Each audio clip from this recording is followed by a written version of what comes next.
We were mere minutes away. We were a few days away from the future. This week, we live in the future. A brand new console generation has started. Are you excited? How excited are you? Okay. I'm super excited because mine came in, but I had to work and then I had to do the podcast, so I actually haven't had time to really fuck with it yet. Yeah. I know that we would all rather be playing with our brand new consoles and not podcasting, but that'll have to wait because it is time. It's shiny. It's for time for another Rage Select podcast. You're Rage Select, and I'm Jeff.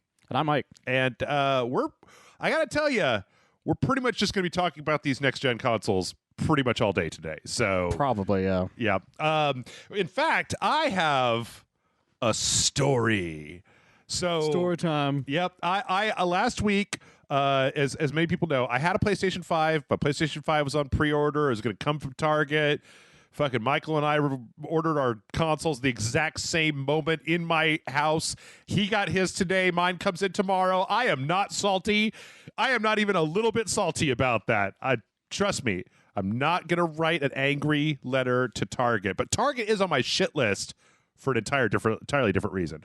That's fair. Yeah, because last week on Tuesday, we had the launch of the Series X, and it was on Tuesday. It was on the 10th, yeah. So Monday night, there was a bunch of announcements, and I was like, you know what? Good luck with Target. I'm gonna try to get me a Series X. And so the horrors began because I started by going to Newegg's website, which was the first place to put Series X's on sale at 11 p.m. on Monday Central Standard Time. And they were like, you can't put the Series X into your cart unless you have the combo. So apparently on Newegg's website, Newegg will give you something where they're like, you can't buy this unless you buy it with something else. Except that they made the mistake of not telling anybody what the other thing was. So I could get to the Series X page. It said there were Series X's. I could not add one to my cart without the combo. But I had no idea what the combo was. There's like people yelling at them on Twitter like, what the fuck is the combo? You had to solve the national treasure mystery. Yeah. Nick Cage. Yeah. I mean, I turned the Constitution around and put lemon juice on it. I didn't see anything. By the way, you guys, I do have the Constitution. Is that a thing? Is that worth anything? Do you guys have a Series X? They don't read it. Okay. It's fine. It's fine. Everyone's into the Declaration of Independence now. So then somebody was like, yo, motherfucker, Microsoft is selling consoles. And I was like, great, give me one. Put it in my cart, checked out. Estimated delivery date is December 23rd. Oh, jeez. Thanks, Microsoft. That doesn't work. I was like, all right, fine, fuck it. I'm gonna go try to find one at another place. It was like, oh, GameStop's got them. Okay, GameStop, video game selling place that sells video games.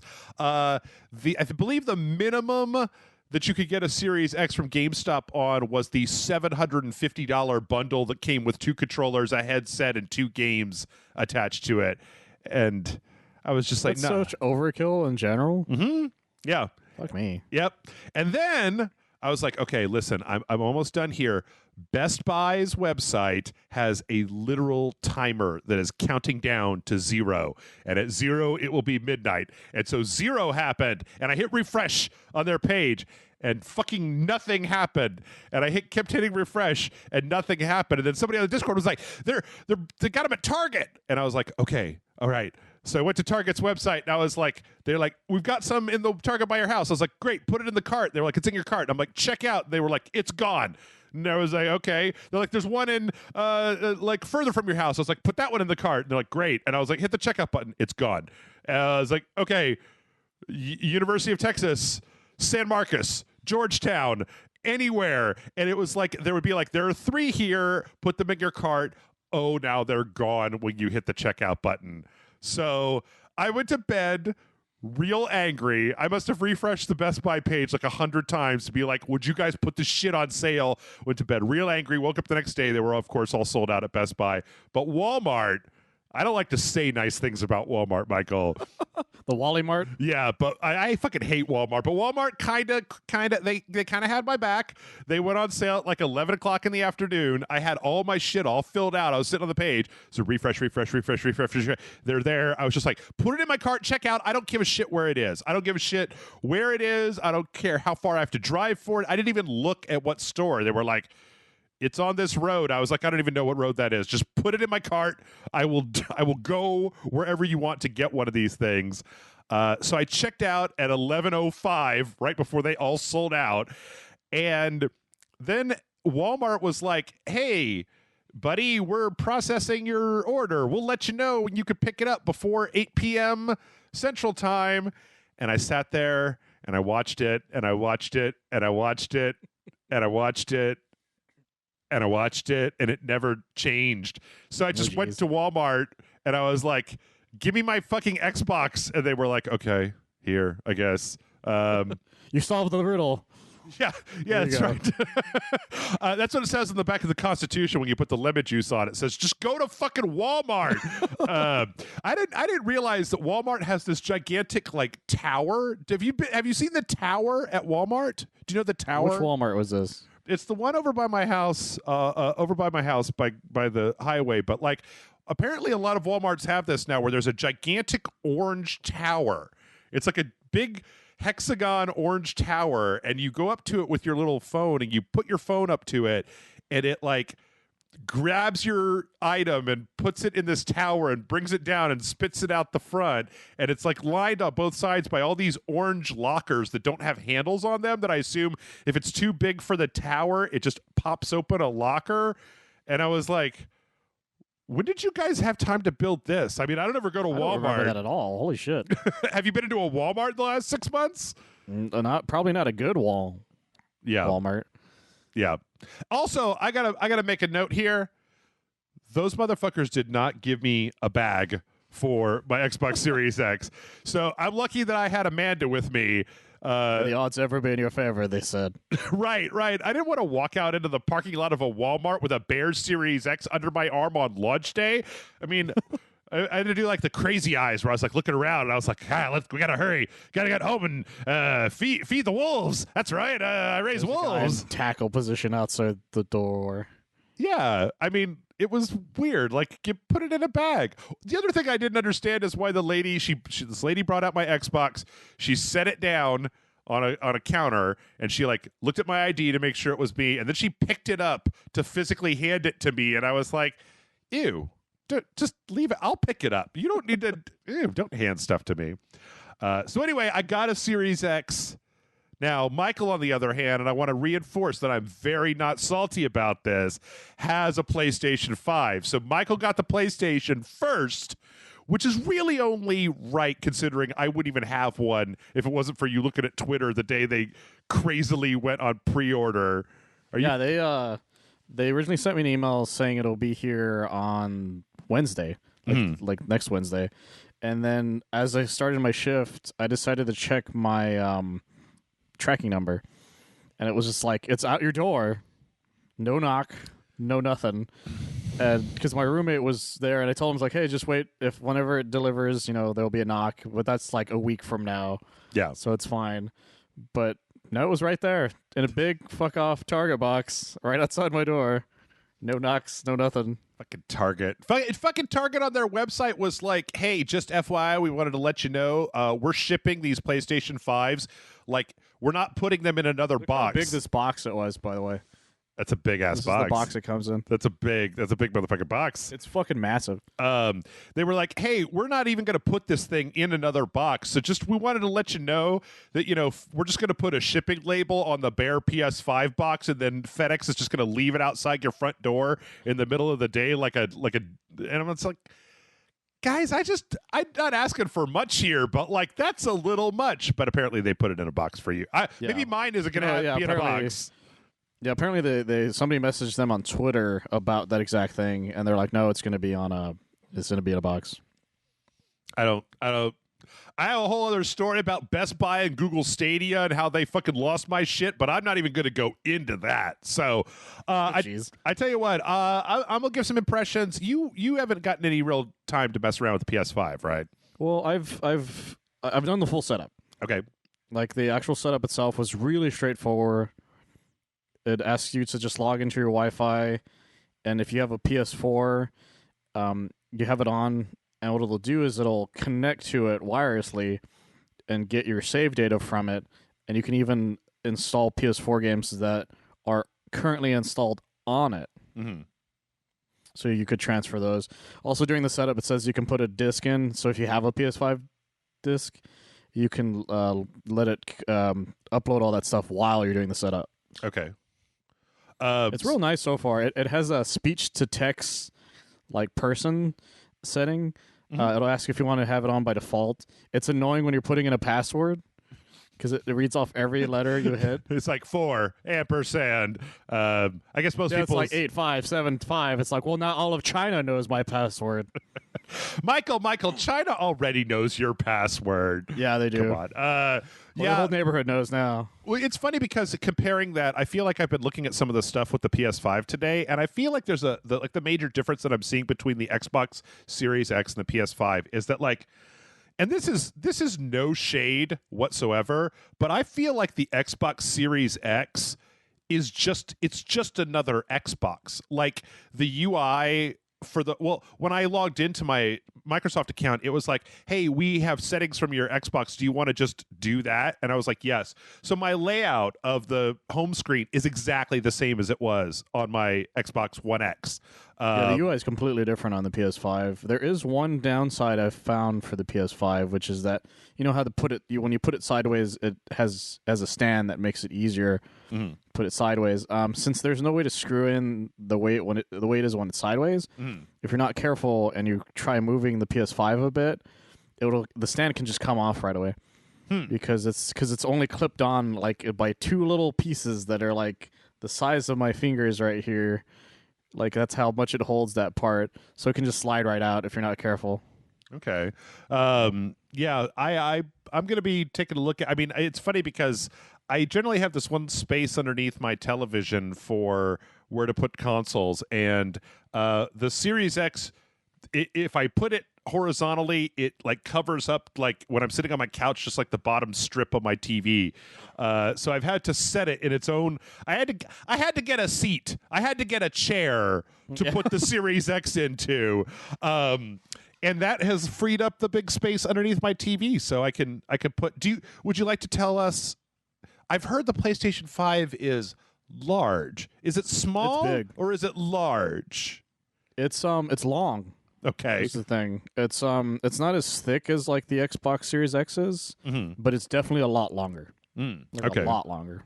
So yeah, I don't really know whether to be like impressed about the seamlessness of the Series X moving from the Xbox One over to the new console, or disappointed that it doesn't feel more like the future. I mean, I feel like you get a good sense when you get a new consumer electronics product and you pull it out and it's like, ooh, new phone.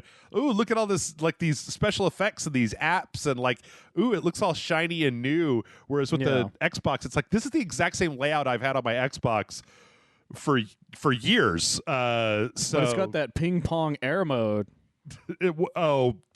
Please. I love that people have been doing that. They realize you can put a ping pong ball directly above it. It'll just hover. Yeah. I don't know. It's weird. I really do feel we've got a story about that later, but I really do feel like the Series X is not trying to be like the future, right? Yeah, they're playing different games. Yeah. Like it's obvious from it. Like the way you turn off the PS5 is different than you would a PS4. Like you don't hold down the PlayStation button and a thing pops up. I had to like figure out how to turn it off in a different way. Yeah.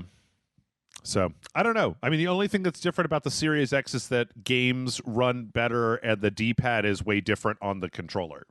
Like, it's inverted. That's like the only two things that are different. Everything runs at 60 frames per second, and the controller is slightly different. And other than that, I might as well be playing Yakuza Like a Dragon on any other system, PS4. I mean, like, it looks slightly better, but we're starting to get into some of these diminishing returns areas. I don't know. I'm gonna look forward to playing maybe like Assassin's Creed and the PS5 stuff, the Demon Souls and Bug Snacks. I'm super excited to play Spider-Man Remastered the most because they'll show you the exact differences. Yeah, because they have ray tracing in the remastered version, so all the lighting is like dynamic and everything. The same with the reflections. Like everything is slightly different now because of it. I saw some videos of it, and it's like night and day for some of them. Yeah. Well, we will get to find out soon enough. We'll get to come back soon and be like, "Hey, look, it's the future." But let's jump into this news because we've got a fair amount of it, but I still think we can get through all of it. We've got a lot of Xbox news. We've got a lot of PlayStation news. We got not much outside of that. So if you're like, I'm a fan of the Switch, I think I have one story this week for you, Switch person. So my Switch looks like so tiny compared to the PS5. How many Switches could you fit inside of your PlayStation 5? Probably like 3. Yeah? 3 or 4. Okay. It's fucking big. All right.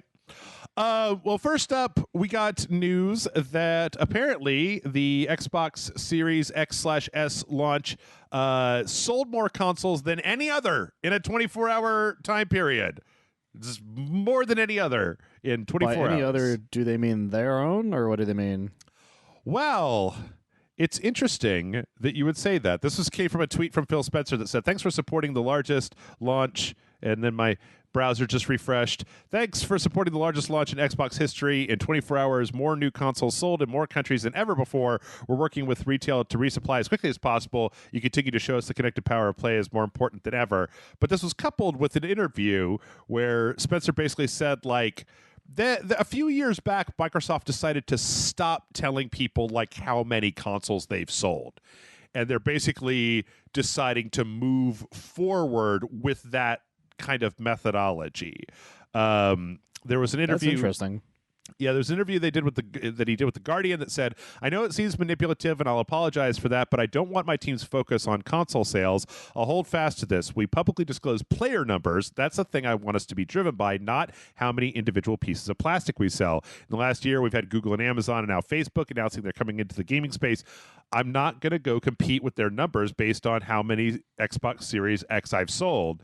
And he talks about Google is never going to talk about how many Chromecast Pros they've sold. They're going to talk about how many players they have. This seems to me to be very much in line with the whole Xbox ethos moving forward. That like they kind of don't seem to care whether like their goal doesn't seem to be an Xbox, a Series X under every TV. What makes the most sense right now? Because A, they're owned by a company that has all the money, and B, like there's a bunch of scalpers out there. At this point, it would make more sense to base it on your player base than anything else. I don't know. To me, it seems like when you compare or when you think about this in the terms of like the Xbox One X and the xCloud gaming and the fact that Game Pass works on the PC. I feel like Microsoft has just said, you know what, like we don't want to conquer the console market. We just want to be like, we want our product to be in as many people's houses as humanly possible, regardless of what the hardware that they're playing on is. They're really playing a different game than they've ever had before this point. Yeah, but what's interesting to think about though is, I mean, I feel like I've been saying that for a little while, but then it occurred to me today that it's like, you know, this is a really good tactic for them right now while they ramp up. But once these game studios they bought start cranking out Microsoft exclusive games, then it's like, oh, well, if you already have this huge market share and then you start pumping out the exclusives, which is like the thing that most companies use to sell their consoles, like this could be really interesting because you could get a lot of generalized players at first and then start to capture the people that want to play specific games from specific studios.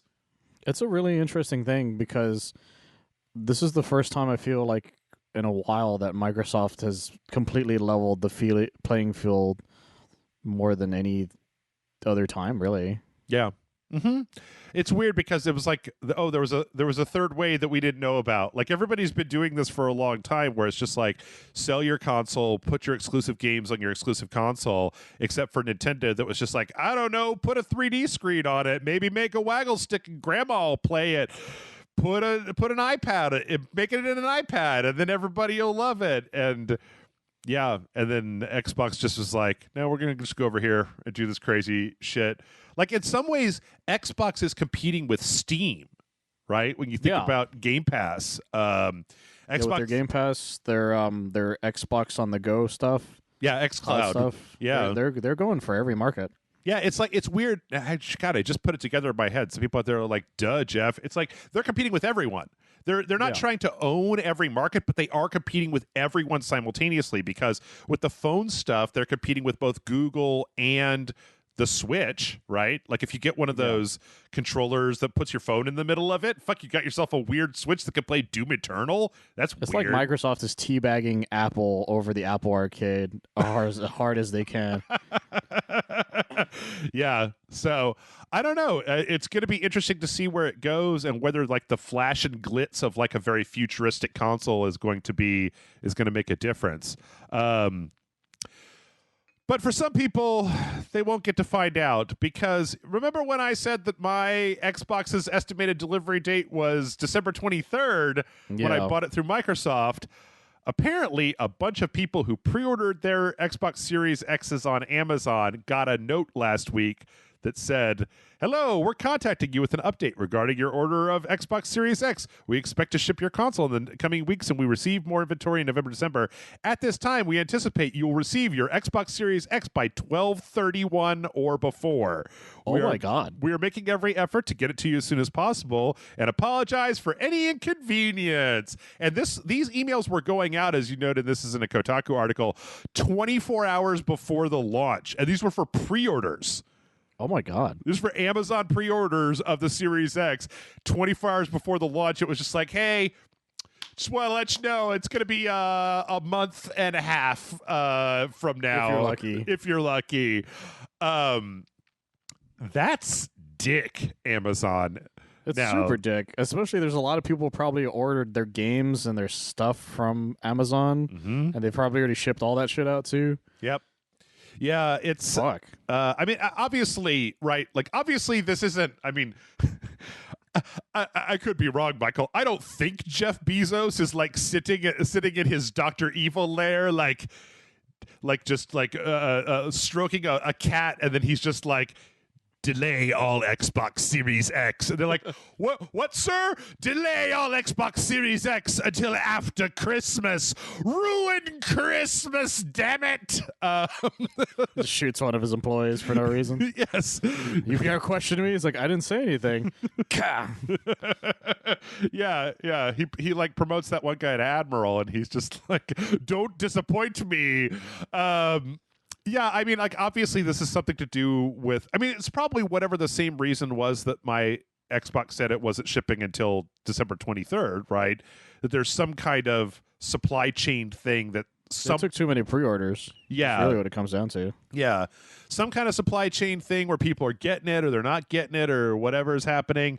But, you know, okay, what I really want to know from this is, like, if you sent me this email... I want $100 Amazon gift card. Like, I want some credit, bitch. I want something. Yeah. Like, not to... Free year of Amazon Prime or something. Give me something. Not to go into it, but I ordered the Google Stadia Founders Edition from Best Buy. It was delayed by a week. It turns out the shipping company lost it. And through the entire process, and then they reported it delivered after they told me they lost it. So I had to go through 2 hours of Best Buy customer service to get a refund. And it was just like... They were like, well, do you want us to send you another one? And I was like, will you give me free expedited shipping? And they were like, no. I'm like, well, then no, give me back my fucking money. You suck at this. I could have picked it up in the parking lot of Best Buy by now. So could have bought it from a guy in the parking lot of Best Buy. It's a Stadia. You should be paying me to take this shit. That's true. Although I heard something recently that's close to that. Oh, but the YouTube TV, you get a free Stadia if you got YouTube TV or something like that. My friend messaged me. He's like, are you going to do that? I'm like, I don't have any of that stuff. Yeah, I I kind of wanted to go the opposite direction. I wanted them to give me YouTube TV for free with my Stadia, but I don't think they're going to. Well, as if all of that wasn't bad enough. Also, we found out last week that the Xbox is there's smoke just pouring out of the top of Xbox Series X's, Michael, as a person who knows how consumer electronics work, this seems like a totally legit video with this huge plume of smoke just shooting out of the top of the Xbox. That's what happens when hardware burns, is you get like a huge plume of smoke, not just one little whiff and a pop and then a burning smell, and then your Xbox doesn't work anymore, right?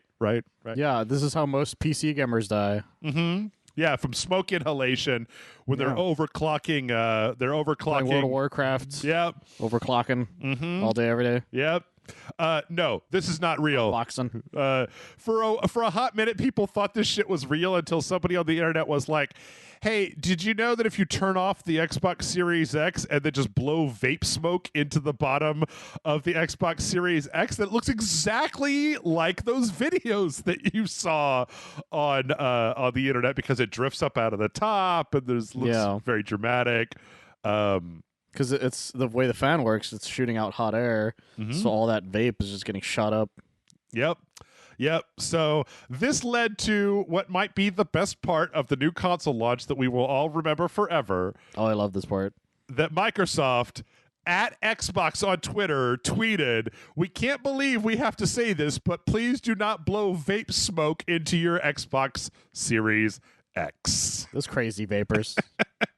I was part of Yakuza Like a Dragon. The main character goes to prison in the year 2000, or at on New Year's Eve 2001 or New Year's Day 2001. He goes to prison. He gets out 18 years later, and when he comes back to Kamurocho, he's like, everybody's looking at their phone, and he's like, I don't even know what that is. And he's like, is that guy smoking? And it's just a dude vaping, and he's like, I don't understand. I still don't understand vapors. Well, Michael, have you ever wanted to smoke cigarettes but have it taste like Thanksgiving dinner instead of horrible Virginia tobacco? Oh, Jesus. Have you ever wanted to inhale blueberry pie into your lungs, let it sit there for a minute, and then exhale? That reminds me of a meme I saw about that, where it's like, the thing I hate vapors most is the lies, because I can smell cake, but there's no cake. Those sick bastards. Yeah. Let's see. We also, of course, not all of the Xbox Series X giant smoke plumes. Well, it was a giant smoke plumes, but apparently we've gotten some reports from Reset Era of maybe one of the first users to report basically a dead Series X. Oh, wow. That stopped working after he was playing Gears. And see, the thing that was weird about this is apparently they called and they got told by one support specialist that this was a known issue. So, Jesus. Yeah, apparently before this console even launched, they knew that there were going to be things. Now, let's play a little bit of Rage Select Devil's Advocate here. Launch games. Well, whenever you launch a new piece of hardware, there's going to be, first off, there's just going to be a percentage of them that fail because of manufacturing problems or whatever. Yeah. Second, there is no way to test millions of pieces of consumer electronics in the field in a number of different situations, right? Oh yeah, it's impossible. You don't know what people are going to vape into them. That's right. Play Gears of War right after, that kind of thing. Don't vape it and then play Gears of War. That's really the takeaway. It gets Dom high. Yeah. Yep. That's Fast and Furious. But apparently there was a problem here where they this sounds like a customer service nightmare, where they said the sales team repeated that it's a known issue and they want to help as much as they can multiple times, put me on hold. Finally, they came back and told me and started trying to put me back through to the help website, saying there was a dedicated page for this issue. However, I asked him to stay on the line, and every URL they gave me ended in the general help page for the Xbox. Apparently, they then called back and they got a bot that basically just told them, bye, and hung up on them. Jesus Christ. Poor bastards. The problem here is that, they said, okay, so here's one of the problems with this particular story is that basically their customer service, they said they wanted to do a same They wanted to have them send it in and do a repair and then send it back. Now, this is a weird position to be in, right? If Microsoft doesn't have additional stock of Series X's, if they've literally sold almost every Xbox Series X they have, like they think they know the problem, they want to repair it and then send it back to them, but the consumer is like, I just spent $500 on this. Yeah. I don't want you to repair it. I want you to give me another one, at which point they would be like, well, sure. In December 31st, we will get you a new Xbox Series X. And that's a maybe. And yeah, maybe, perhaps. So this right here, I know that we just got done talking about the future and how we both fucking put down a whole shitload of money to go live in it. But like, you shouldn't do this. If you don't run a YouTube channel, don't fucking buy these things. Like, wait. Yeah, honestly, if you don't have the money right now, just wait. Yeah, I mean, like, I did it purely because I had stimulus money left over. Yeah, I mean, like. I get. I mean, with the PlayStation, I get it. There are some games, bugs. Well, see, but Bugsnax is on the PS4. Miles Morales is on the PS4. Like what? Damn near everything's on the PS4. The Pathless is on the PS4. Okay, if you want to play Astrobot Playroom or Demon's Souls Remastered, those are good reasons to buy a PS5. I don't know if there are any other good reasons to buy a PS5 or an Xbox. Any Series exclusive X. reasons, really? Yeah. Well, because there's nothing exclusive on the Xbox right now that you can't already play. Because even the Spider-Man thing, like I said, that's on PS4, remastered is the closest thing, but it's just a remaster of a PS4 game. Yeah, exactly. So, I mean, I definitely get it, and it's exciting. I mean, I get the excitement. I fucking went to Walmart. I would go to Walmart if I wasn't excited, motherfuckers. So, That's true. I ordered from a Target website. Yeah. You gave Target your personal information. That's crazy. You should. Ew. Not since I worked there have I done that. That was like 6 years ago. Oh, see, so they already know your password too. That's what you're saying. Yeah, and they kept trying to get me to sign up for a credit card, even though I worked there. Oh boy, they really, really wanted me to have a hard credit card. That's no good.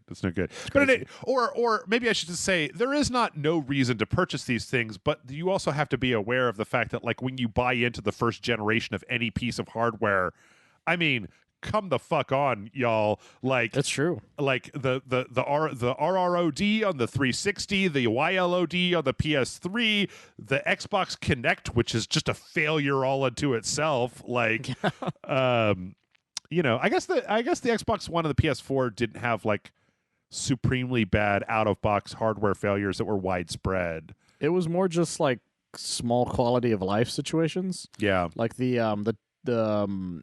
what was it? The touch motion thing? What am I talking about? The touch panel on the front of the PS4 to turn it on. Mm-hmm. That was causing a lot of issues. Some people's there wasn't reading them at all. Yeah. Other people, their pets were turning them on by walking by it. Generally speaking, I mean, a lot of this stuff will get straightened out. It's just going to take time. So it's part of being an early adopter. If you've never been an early adopter before, boom. Joy-Con drift, right? Joy-Con drift on the Switch. Yeah, Joy-Con drift. Yeah. It's got a different battery that they made for the new one. Mm-hmm. Or remember how the DS's, all their hinges cracked? Like all the I had one with that issue. Yeah. So if you're going to go first, you got to expect some shit. That's not to say that companies shouldn't have to deal with their shit. And I don't know what the answer is to what happens when your Xbox breaks on day one and your choices are have it repaired by Microsoft or wait for 2 months to get a replacement. I don't know what the answer to that is. Yeah, I don't think you could do a return at that point either. You could talk to a manager. It depends on who you get to, yeah. You can carry that shit up. I talked to somebody who worked, or somebody's post who works for Best Buy. He has Best Buy coworkers. They said they already got like 2 or 3 return because they were having issues just starting it, really. Yeah. We also, not to say that this is only something happening with the Series X, because we also got a YouTuber that has a PS5 that died. So apparently this was just a thing where it was rebuilding the database over and over and over again, and eventually it just kind of stopped. Now, I don't know if we have any real... I don't know if they have any real... like time frame for getting a fix. There weren't details for it in this particular story, but yeah, they said they talked to him and they'll see about getting him another one. Yeah. But that's I hear there's more issues other than that if you have that on there. Mm-hmm. If you have what on there? Well, do you have the story that heard about what happened with Spider-Man Remastered? No. If you So there's reports right now that if you put Spider-Man Remastered into rest mode with the PS5 okay. and turn it back on, it's causing consoles to almost freeze and then have to do the rebuild database thing. Oh, okay. Pro tip. So they're looking into that right now. Yeah. So if you play Spider-Man Remastered, don't put it in rest mode at the moment. Yeah. Just turn it off when you're done. Just don't do it. I mean, as far as I could tell, like, right, you've seen videos online that say that, like, from the PS5 turned all the way off to loading into Spider-Man is like 25 seconds, like, from one to the other. It's not a lot anymore. Michael, hold on. I have to ask you a question. I feel like one of the things that I've seen pointed out by some people, and I'm not trying to be nasty or to think about this, where they're like, the PS5 doesn't have the ability to like suspend 8 different games and then just switch between games in like 1 second like the Series X does. And I'm just like, who needs to switch between video games at like a minute's notice all the time? It just seems weird. I don't need to do that. I'm not playing that many games at once.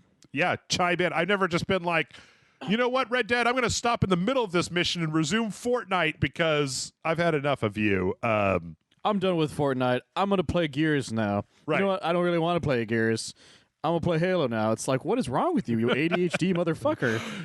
Maybe that's what it is. Maybe this is the console for ADHD. I don't know. I guess I've just seen a few articles pointing it out like it's some kind of rip-off that the PS5 doesn't have this capability. Yeah. And I'm like what? It kills their enthusiasm for some reason. Yeah. It's like, no, fuck you.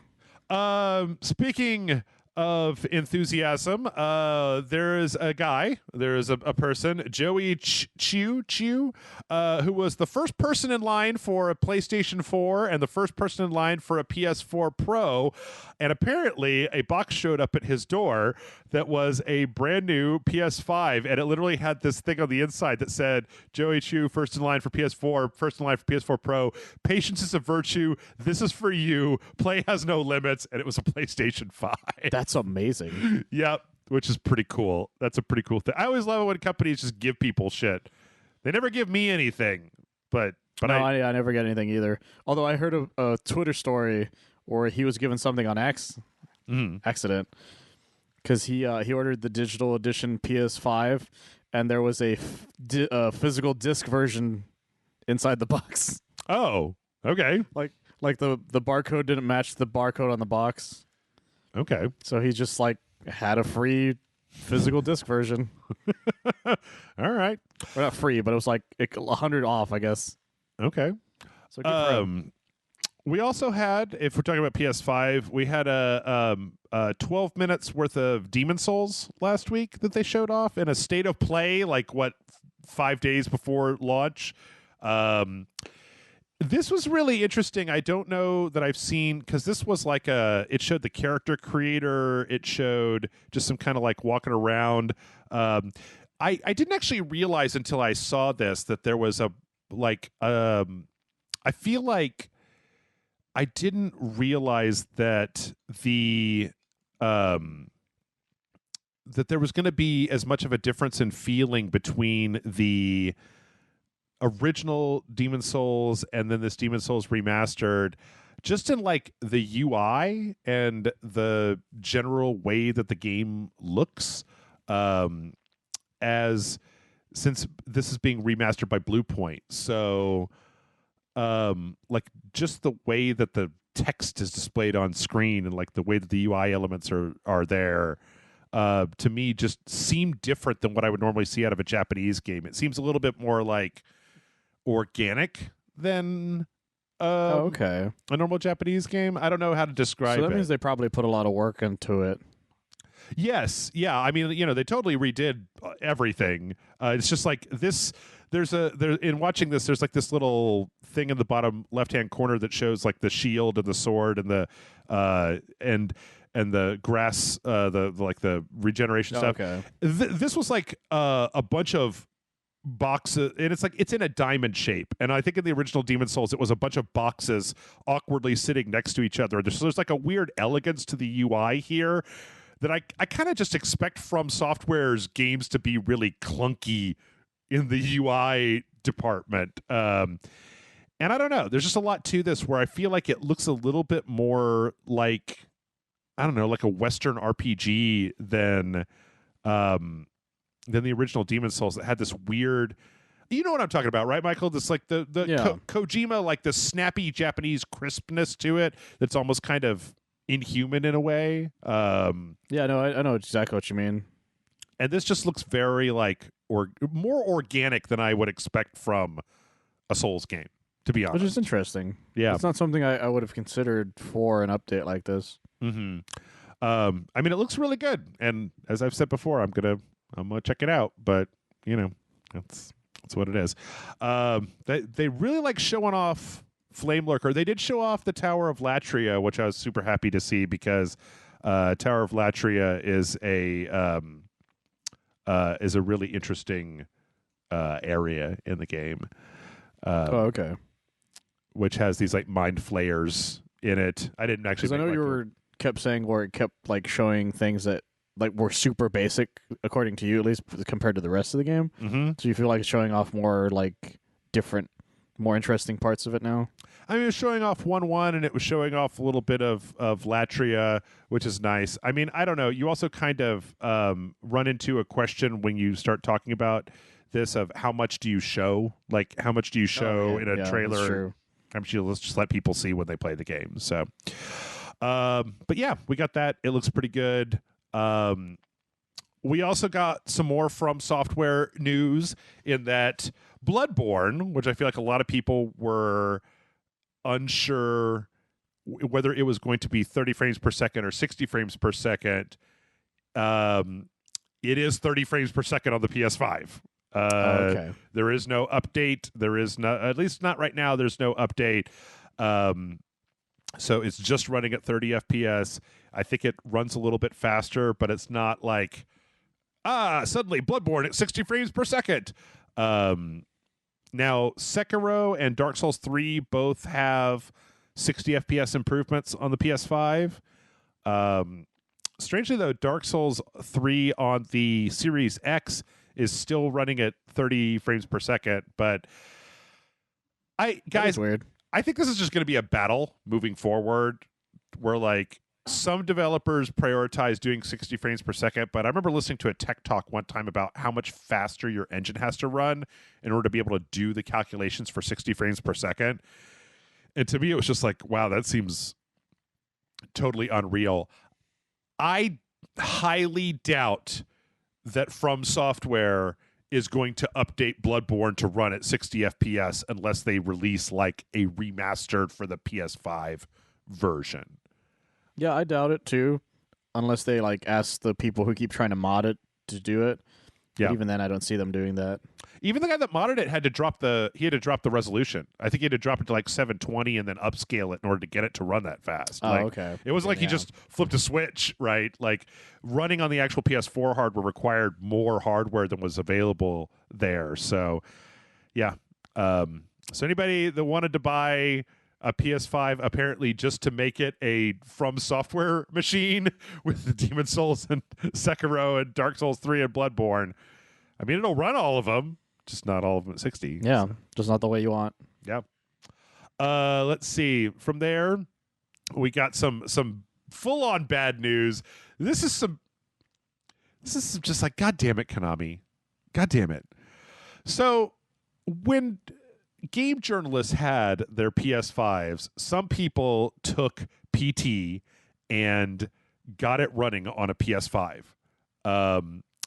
It ran in backwards compatibility mode, totally worked, was fine, no problem.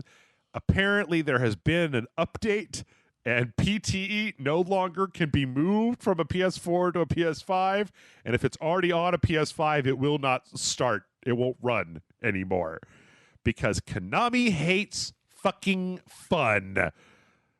It's such a petty thing to do. Yeah. Petty. It really is. It really is. It's so... It's Tom Petty. It's heartbreaking. But yeah, if you were expecting to play PT on the PS4, I mean, just sell it, Konami. Just sell it. Sell it. People want it. people want it. Let people do what they want, Konami. I don't know why Konami hates fun so much. Why does Konami hate fun so much? Because they love pachinko machines. Only pachinko machines. Yeah. Newfound old pachinko machine. Yeah. Let's see. From there, we also got some. We got this big PS5 like user document that has a lot of different information in it. And so last week, I think I incorrectly said that I mistook when they showed the PS5 SSD expansion slot in that teardown video as an indication that, well, yes, you could put an M2 drive in this expansion, and you cannot. Apparently, not yet. Yeah, apparently right now it's just completely disabled. They basically want people to just kind of like fucking chill, like wait for a few weeks, let them get all the shit worked out. Which I think speaks a lot to the idea that the PS5 seems like it's a little bit more just like trying a bunch of really weird shit as opposed to just like, look, this one's 40% faster than the last one. Like it really is a different product. It's not just a PS4 Pro. It's like a whole different kind of thing. It really is completely different. Because, when you look at the Xbox controllers next to each other, they're basically the same, except, like you said, the D-pad. But with the PlayStation, everything next to each other is completely different. Mm-hmm. Yeah. We also found out that you can't install... Now, I don't know why this was a story, but I saw it in a bunch of places. Okay, so PS5 games cannot be... Oh, okay, I know why this is a story. PS5 games cannot be moved to an external hard drive. They definitely can't be played from external hard drive, but they cannot be moved from the internal drive to an external USB drive. Now, PS4 games can. You can move them to an external hard drive. You can play them from an external hard drive, but you don't even have the option with PS5 games to move them to an external drive, which I'm not entirely sure I understand. Well, it makes some sense because they don't want people taking it into the external to try to find a way to finick with it to try to make it play it. Mm-hmm. And they want to keep people from breaking their consoles as best as they can. Yeah, I don't know. I mean, like, I guess I understand that. It's just that with that was like 630 gigs that you have to work with on the PS5, like, seems like storage, storage management might be something to maybe put some priority into, Sony. Yeah, 100%. I'm already taking up 7 gigs just from PS4 save data. Oh, God. Well... you can always start deleting some of that stuff. You'd be like Jeff from Rage Select and just lose all your save data for the last 3 years. Start over from scratch. Well, you need fucking save data? Come on. Like, I don't have to worry about transferring my Spider-Man save data. I don't have any anymore. So, yeah. We also found out a few other things. PS5 games are not going to be region locked. This isn't hell yeah. Yeah, this isn't a big thing. PS4 games weren't region locked. PS3 games weren't region locked. So yeah, that's it's mostly. I'm really glad still by that. Yeah, there were some games I own that are not from America. Mm-hmm. But yeah, mostly Gundam related. Of course, we found that out. We also found out that apparently remote play will work from the PS5, which is weird. So yeah, there was an update that now it has it as an option on my PS4. Mm-hmm. Oh, to let you remote play a PS5 on your PS4? Well, no, the PS4. The PS5 to the PS4. Like the option just popped up all of a sudden. It had not been there like a week ago. It's so fucking weird. It's really, really weird. That's a strange thing. Wait, doesn't the Michael? Doesn't the PlayStation Vita do remote play? It does. Can I remote play my PS5 to my PS4 and then my PS4 to my PS Vita and then play PS5 games on my PlayStation Vita? Ew. Oh, that's so gross. Tur Duncan. That's such a gross sentence I just said. Oh, jeez. But how yeah. would I even look? Apparently you can do that. You could stream it to the PS4 or PC to stream games from your PS5. So, yeah. Let's see. And I think that might be the only things of note from that ultimate FAQ thing they put out. There was an interview about 1440p support from, what's this, Hideaki Nishino, VP of Platform Management, who basically said, in saying why the system isn't supporting 1440p, said, I want to prioritize TV support. There's no technical reason why the PS5 can't run 1440p. So basically, they're going to kind of keep an eye on it, and if people really, really, really, really, really want 1440p, they may make an attempt to add it as an option into the system. Well, like we talked about before, they don't make TVs that do 1440 that aren't really expensive right now. Yep. It would just mainly be for monitors, right? Yeah. Like I was talking to somebody at work who said that they have one of those monitors, but they're probably just going to put their PS5 on a TV anyways. Well, I guess the reason to support it would be, if I'm not mistaken, right, 120 hertz TVs are still really fucking expensive, but 120 hertz 1440p monitors are like kind of the reasonable sweet spot between like the cheap 1080 garbage that's out there and then like the really expensive 4K stuff. So it reminds me when I first got my PS3, I hooked it up to an HDMI to DVI converter and played it on my like 15-inch computer monitor sitting on a stool right in front of me. Let's see. We also found out that last week we had the story that Assassin's Creed Syndicate wouldn't work on the PlayStation 5. It was part of like 4 games that Ubisoft said wouldn't work on the PS5. It turns out that it will run on the PS5. People have installed it, but that the shadows in the game are all fucked up and glitchy and blinky and crappy. So the Animus has lost its mind. Yeah. So, if you really want to play Assassin's Creed Syndicate, there's probably a better way than this way. But if you want to see a bunch of weird flashy shadows and probably get a headache from playing Assassin's Creed. It's really trippy, actually. Yeah. It's real strange. It's weird to know what's happening. And I wonder if it's the sort of thing they could patch out in the future. But maybe. That's if they want to, though. Yeah, how many people are just like, we want to play Syndicate. We want to play Syndicate. You remember they had a hard time making women, apparently. Oh, yeah. Well, no. This was their answer to that, right? Yeah, but that's what I'm saying. Like, to have them patch it, it's going to be even more hard for them. Oh, yeah, because they have to patch the shadows on the women, and they're just like, exactly. That's really hard to impossible. do. It's hard. Completely impossible. Stupid breast hard. shadows, it just doesn't make sense to them. Yep. Let's see.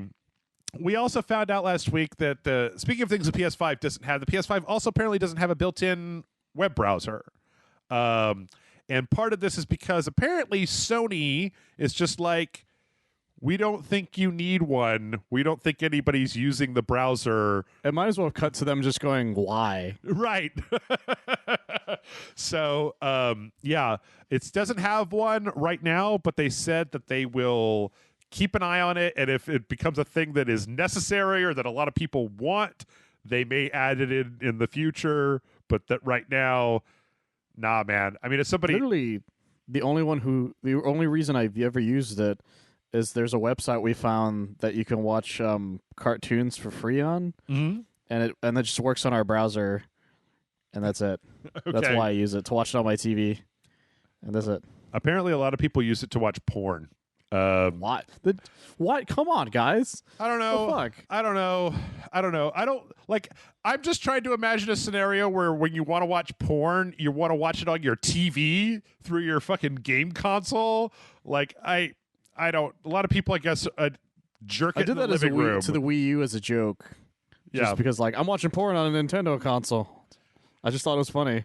And immediately stopped right after, like, 3 seconds because I was like, this is dumb. I don't know.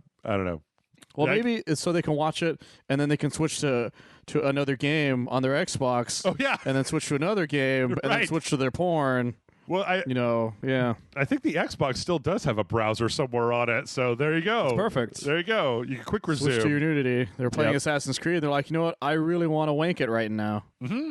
Yeah. Switching. hot switch, and then you got to switch it back. And you switch, Yeah, and you exactly. switch it back, and you switch it back, and switch it back. Switch it back to the GTA 5 strip club sequence. It's like you've never left. Yep. Another thing, speaking of things that the PS5 will let you do, and this was a really interesting thing, and it actually brought up something that I didn't know existed. So, as a former controller inverter, Michael, did you know that on the Xbox 360 they had like a system setting where you could basically just say, like, hey, I want to invert my controls, and then the Xbox I did actually try to because my invert brother it? used it. Yeah. And then that got taken out on the Xbox One X. And it's apparently not in the Series X, but apparently the PS5 has a whole set of presets that will let you choose, like, hey, do you want to... We will try by default to invert your controls, both X and Y axis, and then you can actually set it for different, for like first person or third person. Like, it's got That's lot interesting. of stuff. Yeah.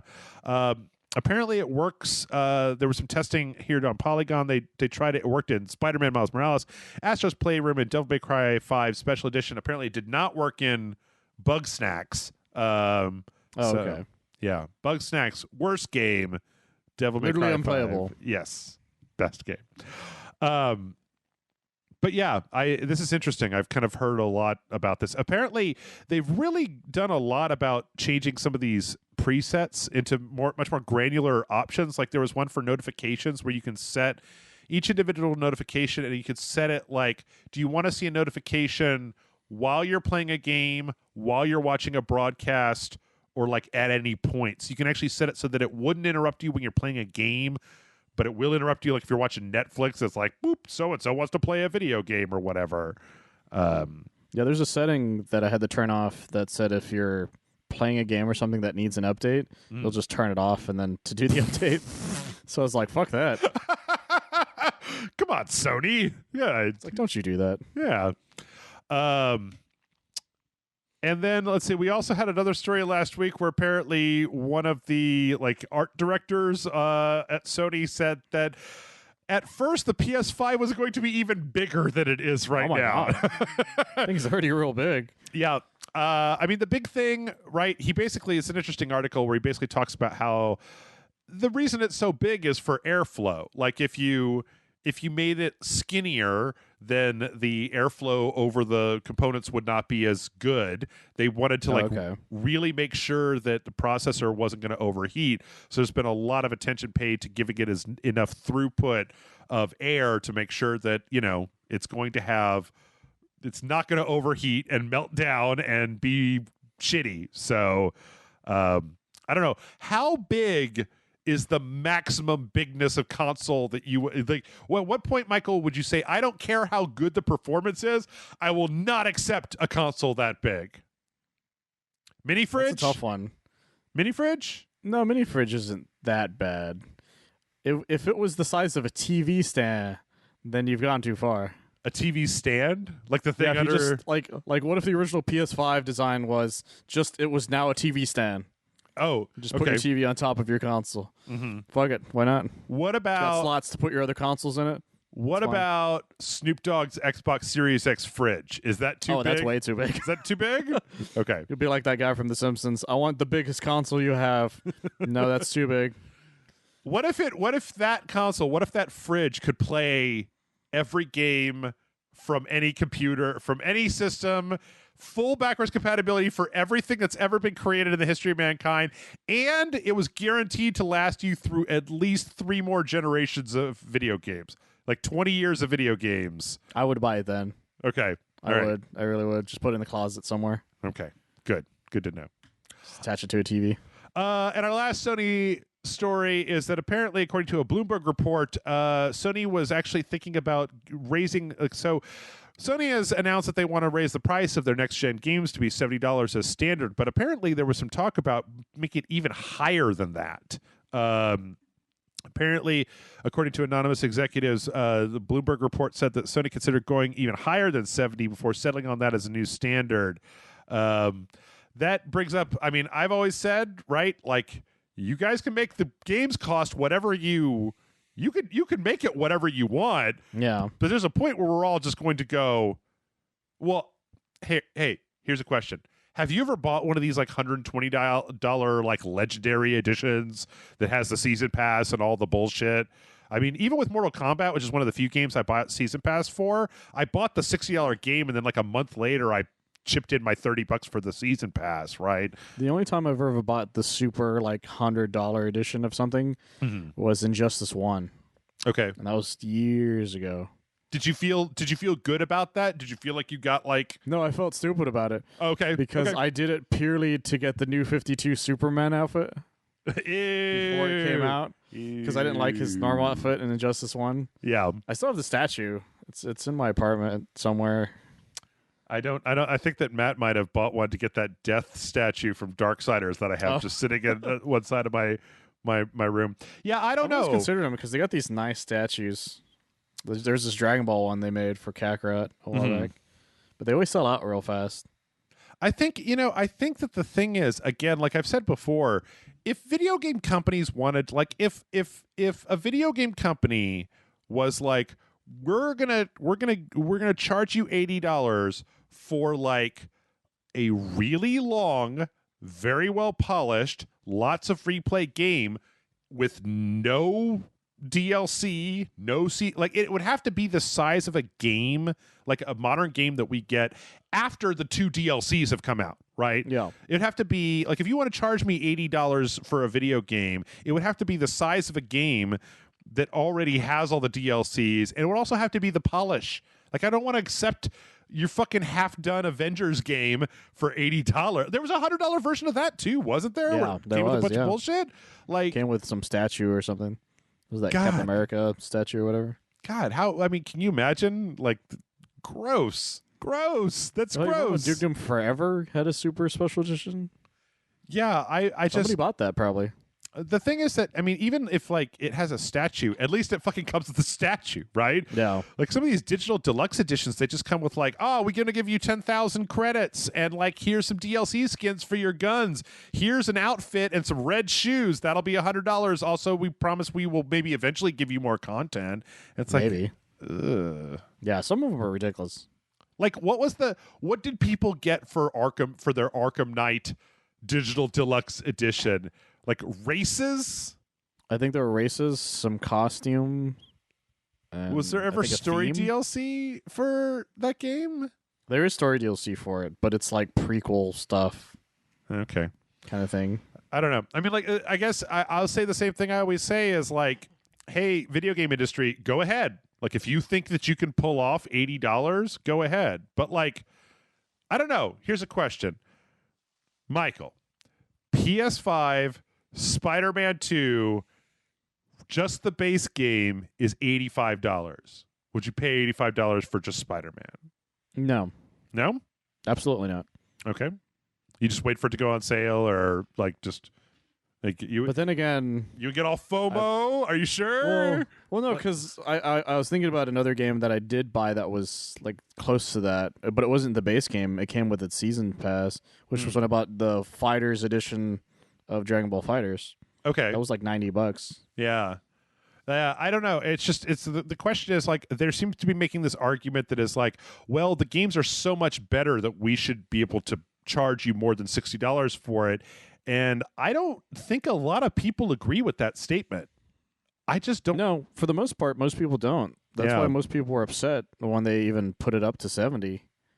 Yeah. So I don't know. Again, supply and demand, but you at home do the mental exercise that I just put to Michael. Like, if the sequel to your favorite game came out and it was $85 on day one, would you be able to stop yourself from being like, well, it's just one time and that's my favorite game, right? Like, I got to get my favorite game.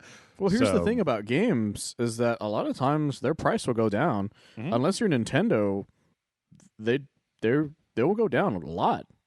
Yeah, 100%. 100%.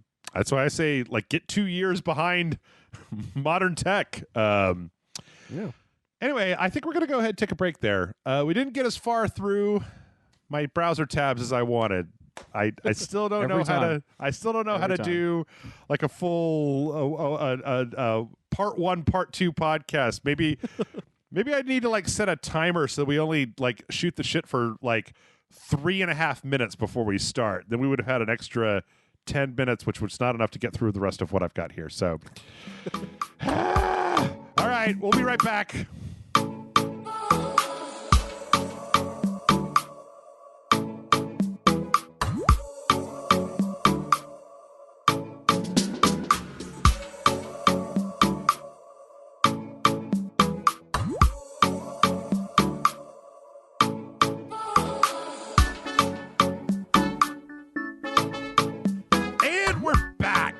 And it's time for more news, to be honest. Yay.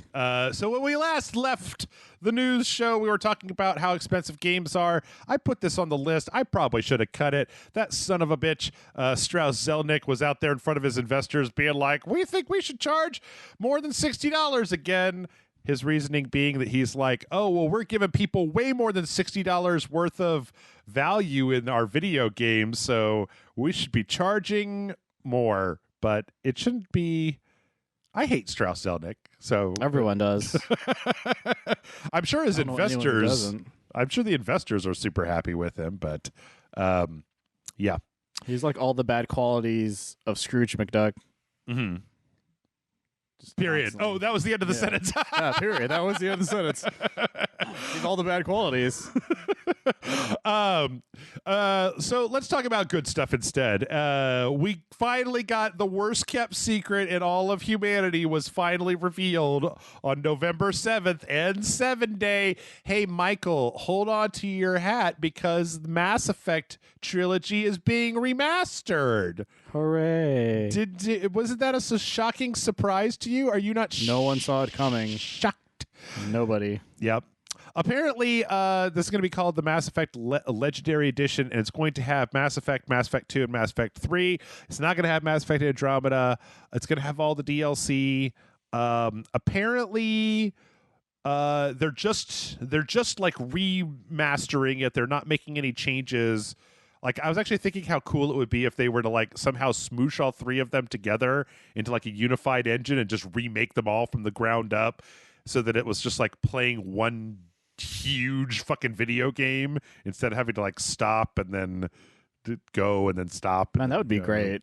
Yeah. Especially with how badly dated part 1 is. Well, look on the bright side. You'll be able to play them on your brand new PS5, and then the elevator rides will be literally non-existent. Yeah, that's the thing. Yakuza Like a Dragon has tooltips on the loading screens, and I cannot read any of them. Oh, Jesus. Because they go by so fucking fast. But yeah, apparently they're going to have a bunch of that stuff. And so this is good for people who want to play Mass Effect again. I don't really want to play the original Mass Effect again. I kind of maybe would be interested in playing 3 a second time, but like not super interested. Well, one of the reasons I've never replayed Mass Effect is because it is one giant unifying story. Mm-hmm. Sorry, I accidentally said store. Mm-hmm. It is one because unlike other sequels, it'll just pick up where it left off because it's on its own plot. Yeah, but your Shepard is your plot, so certain decisions can only be made if you made the decisions in prior games, which can fuck up the whole thing if you just started in the middle of something. Yeah. It sucks that way. So if a whole replay of Mass Effect 3 would kind of entail a whole Mass Effect 1 and 2 replay for me. For example, some people let Rex die in Mass Effect 1. Monsters. Yeah. Horrible monsters. Who's the other one? Ashley? Is it Rex and Ashley that you have to make the decision between in Mass Effect 1? No, it's between well, actually no, yeah, I think part of it is, yeah, because she's kind of she's like a space racist in the first one. Space racist. Super racist in the first one. Yeah. But yeah, there's a point where you can choose between her and Caden, I think was his name. Oh. Most people didn't pick him. Mm-hmm. The poor guy. Yeah. So anyway, we also found out that there is a new Mass Effect in early development. Color me shocked. Yeah. Actually, I am surprised by that, to be honest, especially after Andromeda. Well, I don't know. I'm a little cynical about this. I'm like, hey, could you guys finish fixing Anthem instead of putting anybody to work on a new, or like maybe get It would be further nice. in that Dragon Age game that you're making before you start working on another Mass Effect game, or I don't know, remake Andromeda from the ground up and make it not suck a bunch of balls. That would be a good idea, especially if this is an actual sequel that connects to it. Yeah. Well, I don't know. There was like this one teaser image that they put out, a bunch of people walking around on a planet. It's like, cool. Does that mean you're bringing back who was that astronaut that was in Buzz Aldrin? Was it Buzz Aldrin? The Shepherd. Yeah. Yeah, it's kind of amazing, Michael, how Mass Effect 3 kind of just, it's fine now. Kind of shat itself when it first came out. Well, what I was thinking was like I used to be really excited about this franchise, and then I feel like the more BioWare games I played, the less interested I became in BioWare games. Oh, 100%. I haven't been interested in BioWare since Mass Effect 3 Yeah. because everything after has just been not very good. You know what they should have done instead of remaking Mass Effect? They should have fully remade KOTOR from the ground up. Like They really should have. like- They kept trying to, but EA kept saying no. Yeah. And then like people kept trying to do it, and EA was like, no, and boo. I say boo. Speaking of EA, apparently EA is working on a new Battlefield game. We had a bunch of investor calls apparently recently because Andrew Wilson basically said that DICE is working on Battlefield. Somebody actually asked, one of the shareholders said like, oh, well, is there a risk that this Battlefield might be delayed out of 2021, which is when it's supposed to release? And Andrew Wilson said that they already gave them an extra year on top of what they wanted to develop the new Battlefield game. Because the last one was apparently, I didn't like it, but apparently it sold really well at the end of the day. People like shooters, Yeah. and they don't really care that much. It's like FIFA. It could be the same thing, and they're still going to get it. I think the last time that I even looked at Battlefield was when, you remember, it was like, I don't know how long ago it was when they had that trailer for the Pacific expansion for Battlefield, and it was so fucking realistic that I was like, nope. Haunting. I don't want to watch people scream as they get hit with a flamethrower. Not interested in that anymore. Not cool. Let's see. From there, we got this is really exciting news, I think, for a lot of people. So, Michael, I don't know how much you know about this, but I will explain it. You can tell me when to stop. Okay. So, do you know what All Elite Wrestling is? AEW. I do, purely because of many of the people we know. Mm-hmm. Yeah, apparently AEW is like a competitor to WWE. Apparently, they're trying to just like make a not shitty wrestling show. They're very popular. Yeah, and they've gotten very, very popular. Well, they announced 3 games, 3 AEW games last week. But the interesting one is that the first one is an actual, like, it's like a wrestling game, and it's being made by Ukes, who used to make the WWE games. Seriously? Yeah. And like the reason that the last WWE game was shit was apparently because Ukes left the development of it really, really early, left them in a lurch, and they had this like brand new team that didn't know how to do jack shit that had to like put it out in 8 months. And they just like were like, I don't know. Ukes went on to make that Earth Defense Force Iron, whatever it's called, the Western one, but apparently they're making the AEW game, which, you know, apparently that's a score right there. That's a coup, taking that away from 2K. It's a really good idea. Yeah. They're also making a general manager simulator called AEW Elite General Manager. Of course they are. I don't know if that's a thing that people want to do. And fantasy football. Yeah, and then apparently there's a virtual gambling game called AEW Casino Double or Nothing, where you could bet on, I guess, like matches and win stuff or something. I don't know. It says they can win merch. Yeah. That's fascinating. I have absolutely no idea. All I know is that it seems like a good idea to make another. It's interesting to think about this. I don't really know anything about wrestling outside of the fact that the WWE kind of sucks balls. But the fact that AEW is now going head to head with WWE on both TV and in the game sphere. Yeah, that's crazy. It's like, well, shit. Maybe all of the wrestlers are very popular. A lot of them are giant nerds too. Like the guy they mentioned in there, Kenny Omega, for when they announced Cody in Street Fighter V. He was Cody in the trailer, in the live action trailer. Yeah, I don't know. I mean, if I was a wrestling fan, I think this would be really cool. I'm pretty sure when they announced this, Amanda and I were recording, and she was like telling me about it. She was like really excited. I'm like, yeah, it sounds great. It's pretty cool. Yeah. Let's see. From there, we got some more financial news, but this time about the Avengers. Yeah. Apparently, the Avengers did not sell very well. Well, it still sold like 3 million copies or something. Yeah, here, I'll read from this is a VG 24/7 article. In the first half of the fiscal year, when Final Fantasy VII Remake released, the publisher Square Enix's games division reported $330 million in net sales and an income of around $96.8 million. Compared to the second quarter, when Marvel's Avengers was released, the games division saw net sales of $229 million and a loss of more than $48.4 million in operating income. Oh, wow. So apparently this has been attributed in a lot of ways to the fact that, the development budget, the marketing budget and all that stuff, like just it didn't do what they wanted it to do. And I don't know, Michael. I think Avengers might end up going down as like one of the big. I feel like I'm going to see it on What Happened. It's bad any day now. There was a Reddit post because I follow the Avengers Reddit, and their player base on Steam was like only 700 people. Yeah, which is super low. Like apparently it dropped like 96% since launch. I feel like they're operating with this idea that somehow they're going to be able to very, very slowly work their way out of this pit.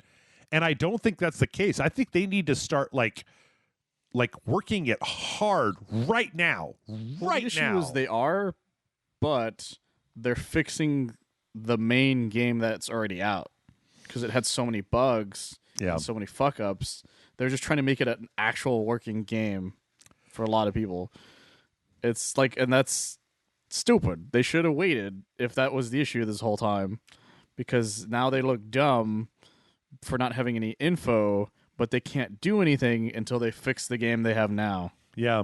Why is it so hard to make a licensed game? Like, I just don't get why. Look, I didn't hate the single-player campaign for Avengers, and I thought that for the length that it was, I didn't feel like I got cheated for my $60 too badly. I got a little cheated, but not like egregiously cheated. Well, when you play the single player and the way everybody plays, it feels like this was supposed to definitely be like a normal single player game originally. And then some executive was watching Destiny 2's Money or something and was like, let's do that. Yeah. And then they're like, why? And then they kind of had to force it in, which would explain why everything is so samey. Yeah, it doesn't feel very dynamic, and I mean, like the fact, I guess it's just the problem here is that as they fix this shit, it's like they pushed back the next gen versions to next year.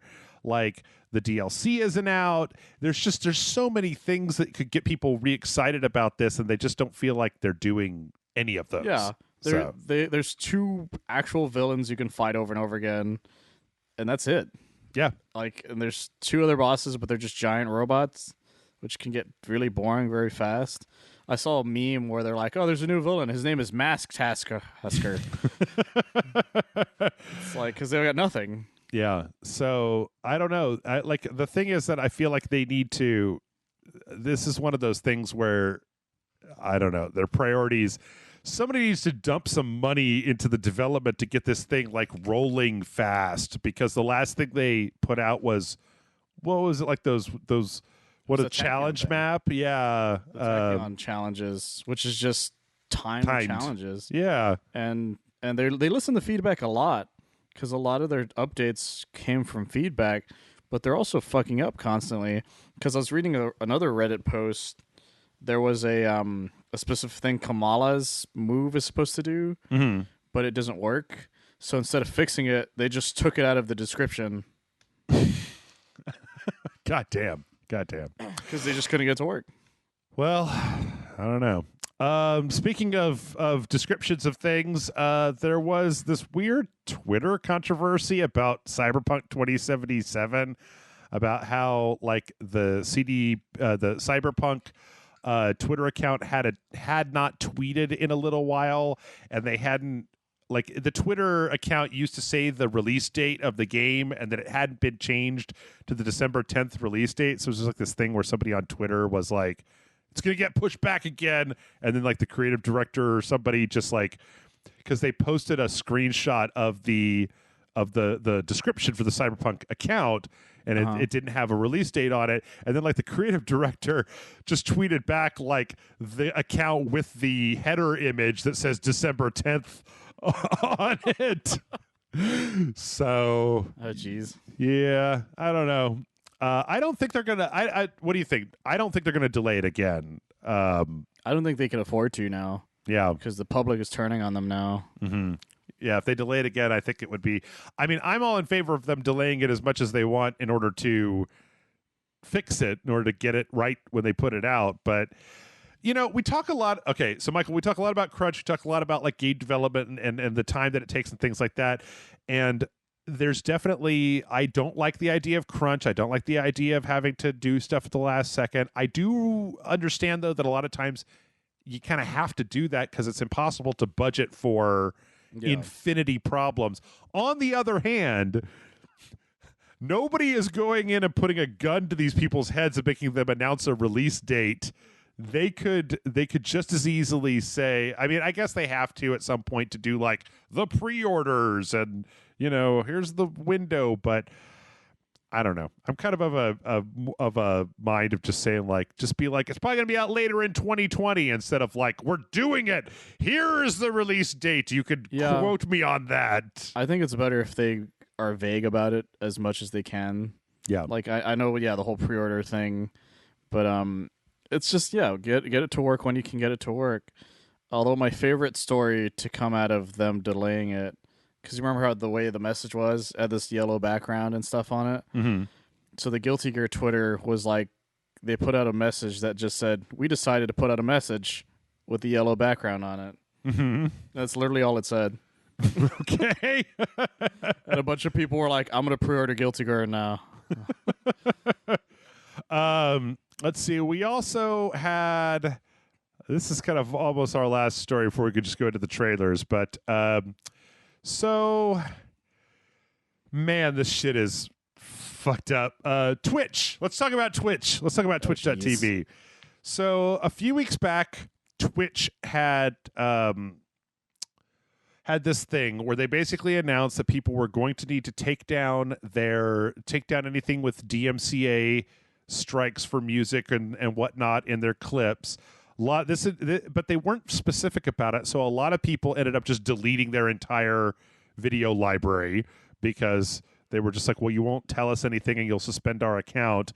Yeah. Today, Twitch published, or not today, but this week, Twitch published this very long letter that was just talking about all the different things that happened, and they said, we kind of fucked this up. One of the things they talked about was how they've got more DMCA takedown notices, like in 2020 than they have they used to get like 7 a year, and now they're just coming in like super hot and heavy all the time. Oh wow. They say that they want to. Yeah, they basically gave people a mass deletion tool to delete all of their clips.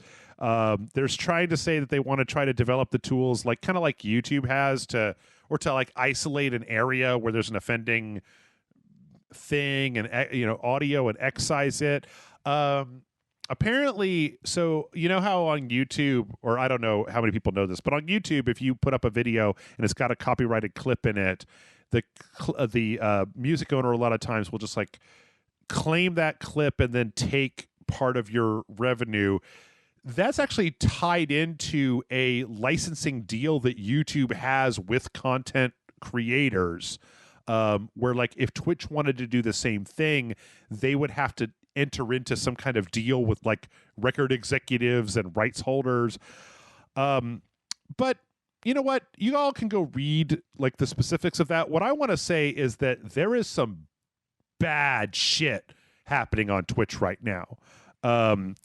One streamer called Michelle Ronan apparently got a copyright clip because he was playing World of Warcraft and there was a wind gust noise that was actually a licensed clip from this Hollywood Edge sound effects library that got Oh my God. him a thing. Right. It was a sound effect that Blizzard bought from a distributor that was then trying to DMCA take down this video of World of Warcraft that had no music on it based on that sound effect. One streamer was talking about how because Final Fantasy XIV's music was a problem, this was Queen E, was a problem. She was like playing music in the background, and one of the things she played was a cover of a Final Fantasy XIV song that apparently their automated tool can't tell the difference between the cover and the real song, and was like, nope, you take it down. You can't put that up. It's got that song in it. It's like, what's a cover? Apparently, I don't think there's. I also don't think there's a way to like appeal on Twitch at this point. I even saw somebody in our Discord post a thing where somebody was playing. What's that VR game? That's that horror game that everybody's super into right now. Geez, let me see if I can find the game that I was thinking about. It was Phasmophobia, and they were like in the voice comms whispering to other people because they were doing like a spooky gameplay stream, and like the content ID thing picked it up as like a whispering ASMR spoken word album, even though it wasn't that. It was just whispering, and it was like, that's whispering, there's whispering in here. So like Twitch is getting fucked right now. Jesus Christ. Like getting real fucked. Like some people have gotten copyright strikes. Like this one guy had deleted all of his clips and then got a copyright notice a week after for something that was in one of the clips, even though they were deleted a week ahead of time. Jesus Christ. This one person figured out that there was a very, very, very small part of a Jay-Z song that was in the notification window that came up whenever somebody donated. It was like a sound effect that was remixed by somebody online, and because it had like a second or two worth of this Jay-Z clip, it's like every one of her streams is now claimed, right? Because that was the noise she used when people donated. Every clip people donated, so every clip has that noise in it. Every stream has that noise in it. It's just like, man, you guys are really trying to kill Twitch, aren't you? Like, they really are. Like, damn. They didn't plan this very well at all. Their stuff is way too strict. People aren't going to want to keep using Twitch. Yep. And I mean, this is the moment to bring back what was that Microsoft one where they paid Ninja was that what it was? Yeah, but they shut that one down. Now bring it back, Microsoft. You got an opening right here. Yeah, this is really, really, really disappointing. And I think, I don't know, I think that somebody needs to just it kind of makes me happy that we weren't like doing Twitch streams all the time. Yeah, we'd be getting fucked right now. Oh yeah, right now, like absolutely, 100%. Yeah, I don't know. It makes me wonder though. Like, can we just as a species be like, fuck you? Like, just no. I don't give a shit whether you made the wind noise that Blizzard licensed. That's too far. Fuck you. That's way too far. like I don't care if I get on a Twitch stream and I sing fucking I don't know, the Numa song. You can't claim me singing a song as a thing, but like if you apparently can just claim somebody whispering some shit, like it's shitty. It makes it look bad. It's shitty. It's ridiculous. It's bad. Claiming wind, whispering. Yeah. Just dumb shit. I'm really hoping that this is just something that they're going to end up working out, and I honestly didn't have time to read through this fucking huge thing that Twitch wrote. But again, I feel like this is like the Avengers story. This shit needs to happen fast because 100%. Yeah. Let's see from there. Let's talk about some trailers. We got some launch. Everything had a launch trailer this week, Michael. More launch came out. More launch trailers than ever before. This Miles Morales launch trailer was pretty awesome. It's pretty cool.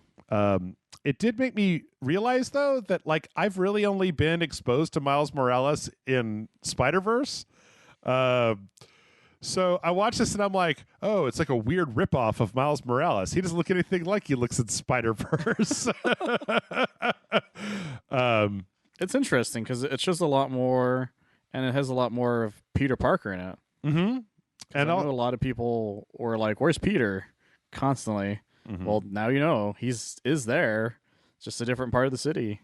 Also, Prowler is in there, which is interesting. More stuff about the Roxxon guys. And who's his friend that was in the? Oh, Gank. Yeah, he's in there too. So yeah, there's more Gank in it. Mm-hmm. Well, he's a skinnier version. Yeah, but I mean, I don't know. It's funny. I keep wondering, like, this is just a full video game, right? Like, this isn't an expansion. This is like a. I mean, I wonder how. It might be 8 hours or closer to 8 hours or something like that. Okay, all right. Like somebody did the math on, because a lot of reviewers have it right now. They said it's not super long, but it's not super short either. Okay. So, or maybe even longer than that. I can't remember. It's not super long. It looks really good. It looks really good. It looks great. Is this Michael? Is this your game of the year? Is there any other game? It might be. It just might become my game of the year. Yeah. Just from looking at it now. I don't know. It looks really cool. I really can't wait to play it on my big TV and see. I'm really excited. If it wasn't for the fact that the game, because I ordered it off of Amazon, so it won't be. So it's coming in December. It's coming December 31st. Well, no. Originally, it said it was going to show up at the end of the month with their free shipping. So I upped it to 2-day. Yeah, because I was like, "Fuck that." Yeah, I agree. Fuck that. I'm kind of surprised that you didn't already just digitally buy it a second time, and then you're just like, I'll give this one to Jeff or something. It's still like $40 or $50. That's way too much on my budget. You know what? Twice. Man, you know what, Michael? I'm so sorry. I would have offered earlier if I had thought about it. I would have Venmo'd you whatever you paid for it. You could buy it and then just like give me the disc. But I guess you really want the disc too. You don't mind. I want the disc too. I bought the version that comes with the remastered. Oh, okay. So it has the code for it.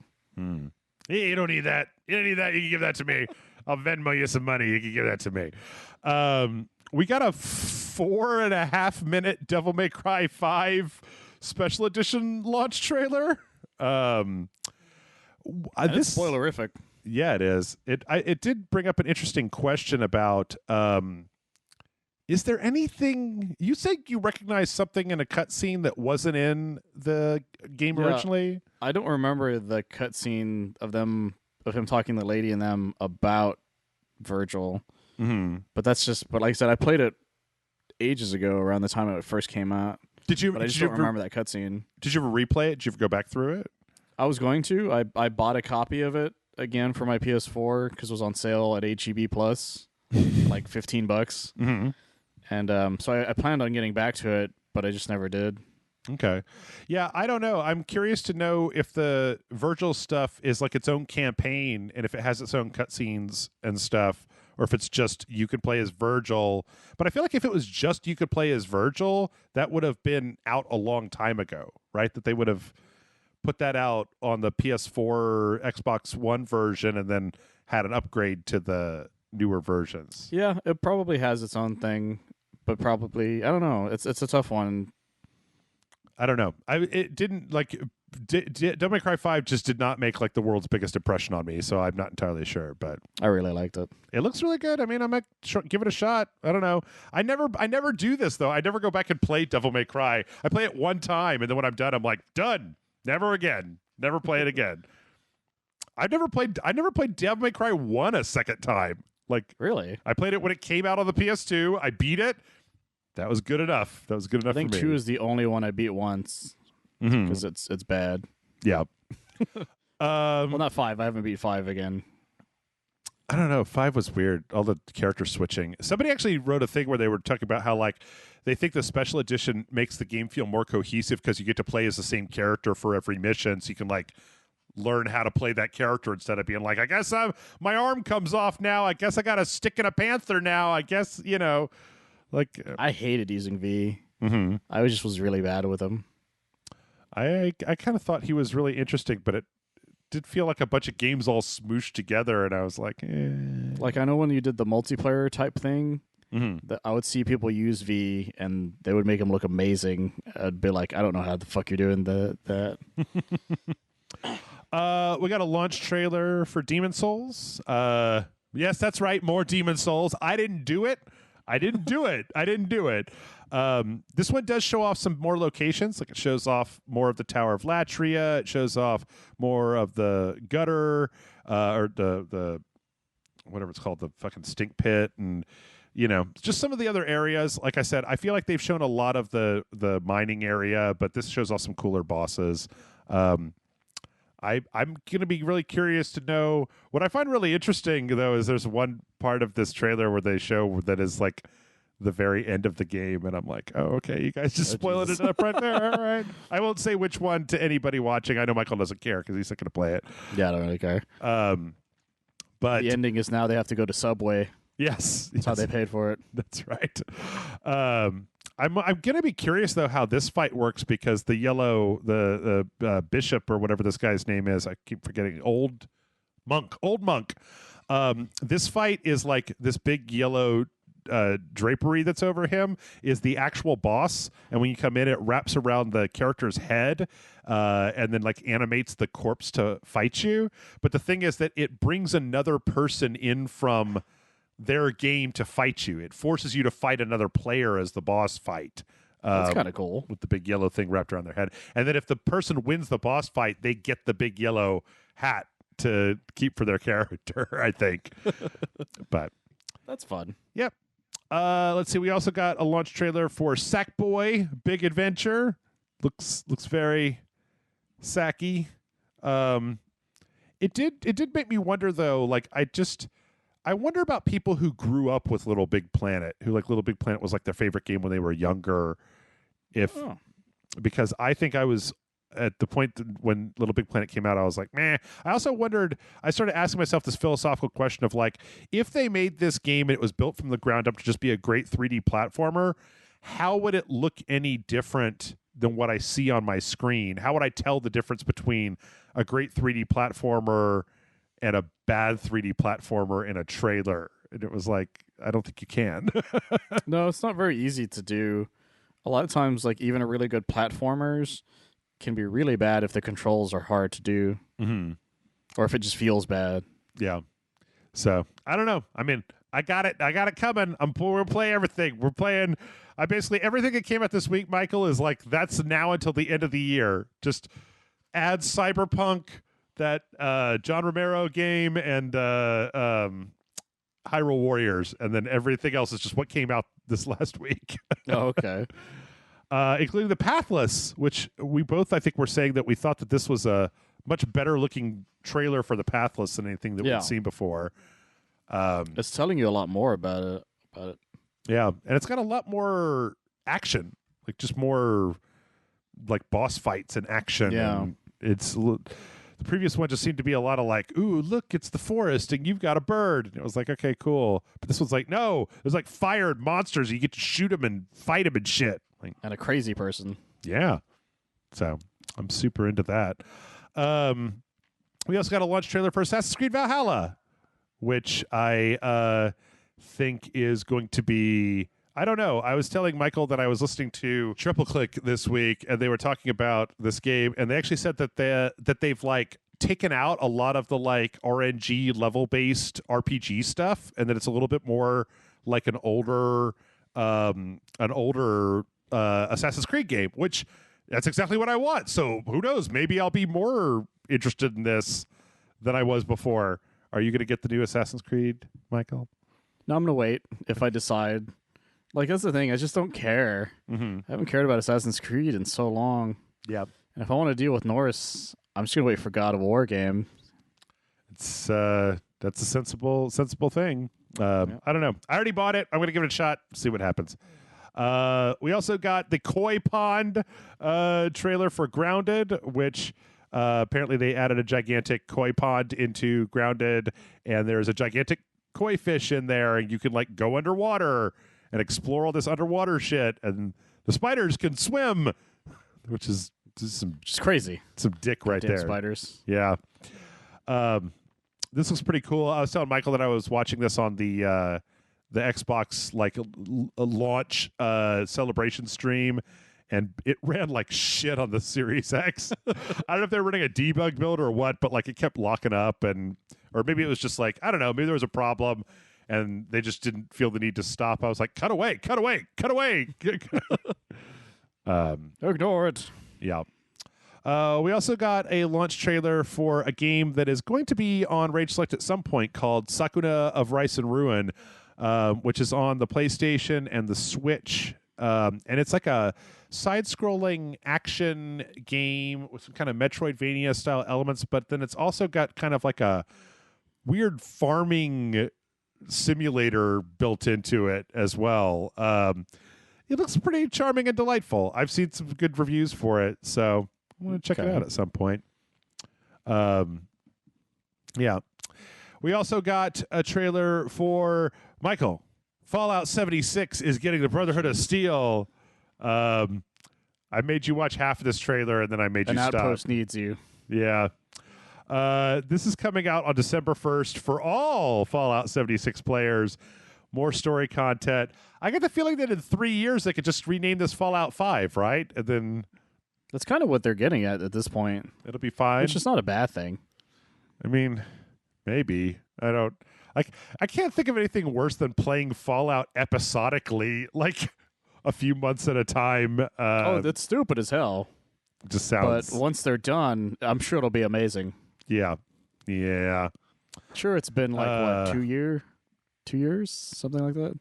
When was Fallout 76? When did it launch? It was a whole clusterfuck for like a year. Let me see here. It was October 23rd of 2018. So yeah. Oh my God. Yeah, 2 years. 2 years old. That's a problem right there. A whole year of clusterfucks and then a year of just like, Yeah. We also got a 30-second trailer for Deathloop that didn't tell us much more about Deathloop than what we already know, but it did have a release date, which is May 21st of next year. So it's nice to know now. Mm-hmm. We have a full-on launch date for when that's going to be coming out, which is nice because now we know. Let's see. We also got some more launch news. Apparently, your other favorite game, Michael, Godfall. We found out that basically the console exclusivity of Godfall runs out May 21st. So sometime in May, we might be seeing Godfall on the Xbox Series X/S. Hooray! Yeah. Question mark? I figured something out today, Michael. I was on Facebook. I was looking through people's Facebook feeds, and I saw Aaron, who used to be on Rage Select. Oh, yeah. And he took a picture. He was just like, unless anybody has like the best job ever, don't fucking talk to me. And it was a PlayStation 5 and then like Godfall and one other game. And I was like, oh, that's who plays Godfall. Makes sense. Yep. If you're playing Minecraft Dungeons, apparently as of November 17th, you will be able to cross-play between the different systems. So You can super punch things to death. Mm-hmm. Do you want to come super punch things with me in Minecraft Dungeons? Probably not. Yeah. I'll consider it. Are you sure? What if I give you my Xbox One X and then I'll play on the Series X and then we can just Xbox it up? Actually, I wouldn't mind that. I'm not going to give you my Xbox One X. What are you gonna do with that thing? I'm gonna put it in. It belongs in a museum, Michael. Okay. I already let you take my museum grade Xbox One launch day edition. I can twitch it, so it can definitely be a museum grade. What? Yeah. We also found out, and I just can't bang my head up against anything hard enough. Kerbal Space Program 2 has been delayed. Now, I know what you're thinking, Michael. You're thinking, Jeff, I'm such a Kerbal Space Program 2 fan. Didn't Kerbal Space Program 2 already get pushed from 2020 into 2021? And the answer is yes, it did. So in 2020, they're now pushing it from fall of 2021 to 2022. That's crazy. Didn't they also change like developers entirely? Oh no, the 2K destroyed the studio that was working on it and poached 70% of the development staff into a new studio so they could just do it under 2K's banner instead of that's right. letting them develop it themselves. So, yeah. Fuck you guys. Fuck you guys. We also found out that Horizon Zero Dawn is more than likely not going to, or the Horizon Zero Dawn 2 is likely not going to be out until the second half of next year. There was some fine print in one of the launch trailers for the PS5 that basically said that Ratchet & Clank and Gran Turismo 7 is probably going to be the first half of 2021, and then Horizon Zero Dawn 2 is going to be the second half of 2021. So, well, that's cool. Set your clocks. Control. The next gen update for Control has been pushed out to 2021, like everything, every fucking thing. So, I mean, I already beat all the DLC in the game. I wouldn't want to do it. That's fine. Yeah. Do it again. The Medium, the Bloober Team Medium game, has also been pushed out to 2021. But this is interesting, Michael. Without reading all the notes that I'm showing you on my screen, do you know why? I do not. So the Medium was set to be released on December 10th of 2020. Does that day ring a bell? Oh. That was the day that Cyberpunk got moved to. Fuck me. So suddenly the Medium was kind of staring down the barrel of a Cyberpunk 2077 launch day, the same day as their little indie game came out. Don't want to get massacred. Yeah. In fact, I believe that in their statement they said, after much careful thought and consideration, today we've made a difficult decision. It was an easy choice to make, but one made due to COVID-19 situation in Poland, as well as the current schedule of other games on the market, which seems to indicate, makes the second That's a good move, to be honest. Second game that Cyberpunk has shoved out of this year. So, let's finish up with a few fun things. So, in the Xbox Series, what was it? The Series S, people found that inside of the console there was a little Master Chief that was like stamped onto one of the power supplies if you open it up. And apparently the Series S has the same thing on the power supply. There is a little Master Chief stamped on there. There's no way that anybody would see this unless they literally opened up their Xbox, but that's nice. Let you know there's a little Master Chief in there. They voided the warranty, probably. Yes, but almost certainly. Nice. Certainly. And then last but not least, I found the weirdest thing I've ever seen on the internet, Michael. I don't know. This thing came out for ordering earlier this year, but apparently some people have their hands on it. There's this company called New Wave Toys that makes this tiny little Dragon's Lair cabinet that is about a foot tall. It's got HDMI out. It'll run on a TV. It also has a battery, but it is a fully faithful recreation of an original Dragon's Lair arcade cabinet made out of literally wood and plastic. It's got like the little numbers at the top for the score, like not an LED board, but like a little Holy shit. number change board.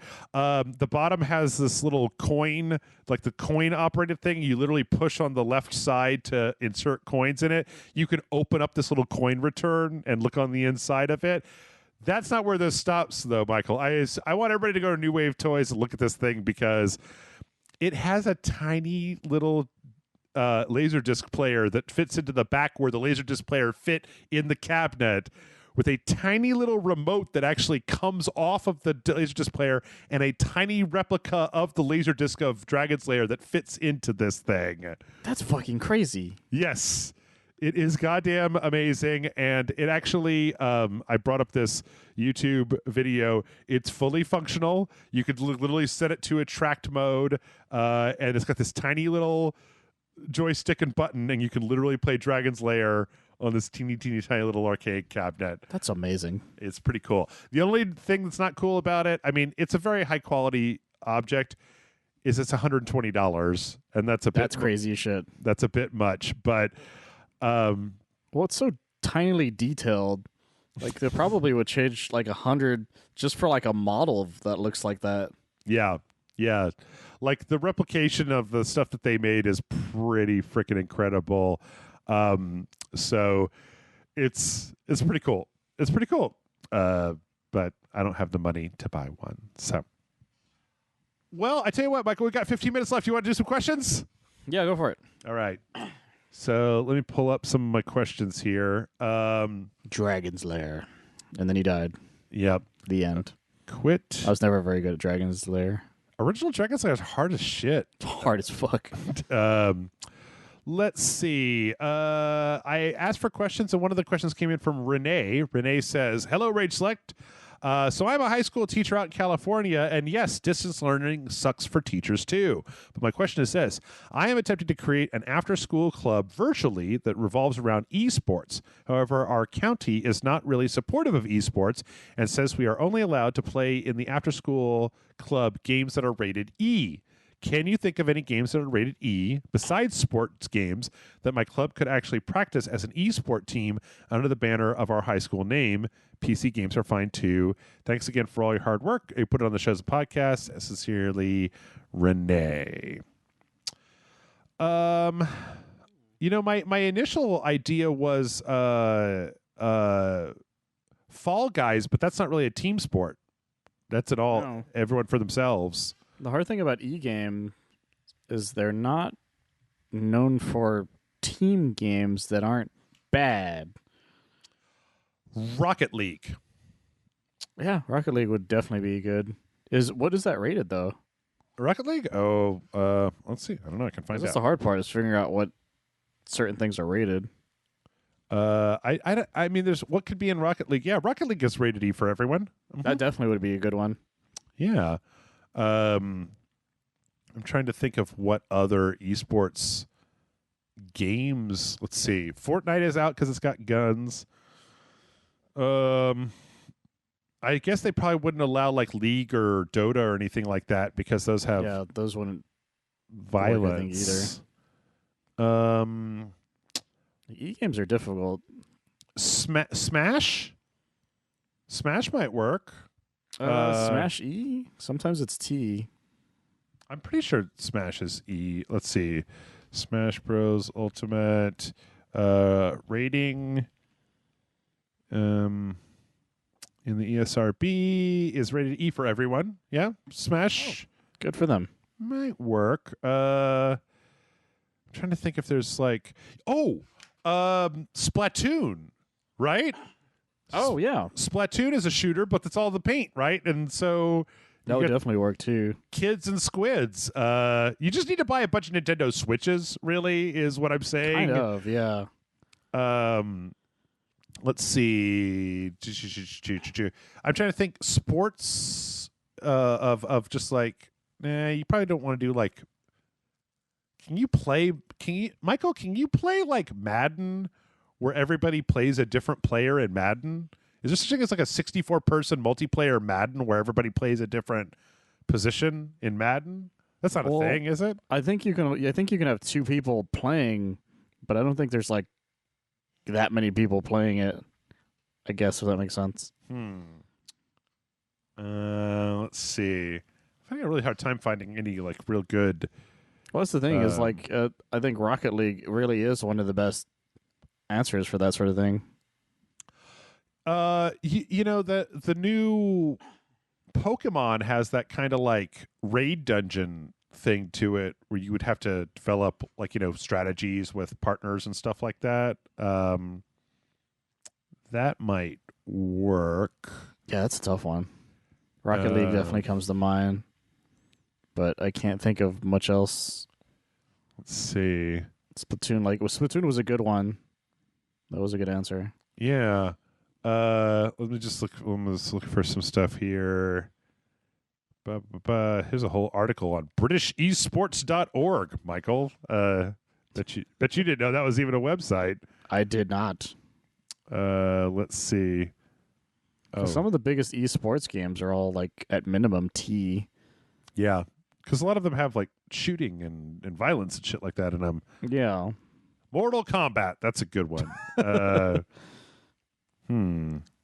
Let's see what we got here. FIFA, Forza. I don't know if that would really. Hearthstone isn't really a team game. Trying to think. Pokken Tournament, Brawlhalla, League of Legends. Yeah, I think that Rocket League, Splatoon, I think that's probably going to be like your best bets is going to be some Nintendo Well, if stuff. they want team, then yeah. Yeah. I feel like Smash could work if you had the right players and the right rule set for an esports type of thing. But yeah, there's a lot of esports for that, but I don't know how that would work with a team. Like doubles maybe or something. Well, can't you? I mean, Can't you expand the number of people playing on? It goes up to 8. Okay, so could you do like 4-on-4 tag? Yeah, but I don't know what the esports does based on like what Smash does. I guess usually it's like 1-on-1, maybe team like 2-on-2, but I don't know if it does 4-on-4. Like, but that's like a tournament thought is the thing. But if they're just practicing, then 4 against 4 is probably fine. Yeah, probably not. Let's see. I tell you, I feel like we haven't had a question from Mauricio in a million years. So, okay. Mauricio wrote in a million years ago and said, Mauricio here. So sometimes I can't think of questions, which leaves me not sending anything for a week. But now I got a banger. So let me begin. Mauricio, you always send in like 4 questions. Let's see. 1, what are some good bloopers for TV shows and movies you like and could recommend? And then 2, what kind of music do you hear on your off time? Video game, TV show, or movie music, and why? Thanks. Until next time. And that's from Mauricio. So, do you have a favorite bloopers, Michael? I'm a big fan of the Always Sunny bloopers. Mm-hmm. They're just so much fun. Same with some of the ones from Psych. Those are a lot of fun. Bloopers in general are just a lot of fun on comedy shows because that's just a lot of people breaking, and sometimes it's really funny to see just how they break. I'm trying to think if there's been a. I don't really watch. I love watching the Always Sunny ones the most because a lot of times you'll notice that that's the take they ended up using. They just edited it in a way to where Mac isn't losing his shit. I think Parks and Rec was probably the last one that I watched any bloopers from. I'm not really big on the blooper reel, but the bloopers on Parks and Rec are also really funny, specifically because of Chris Pratt's bloopers. Yeah.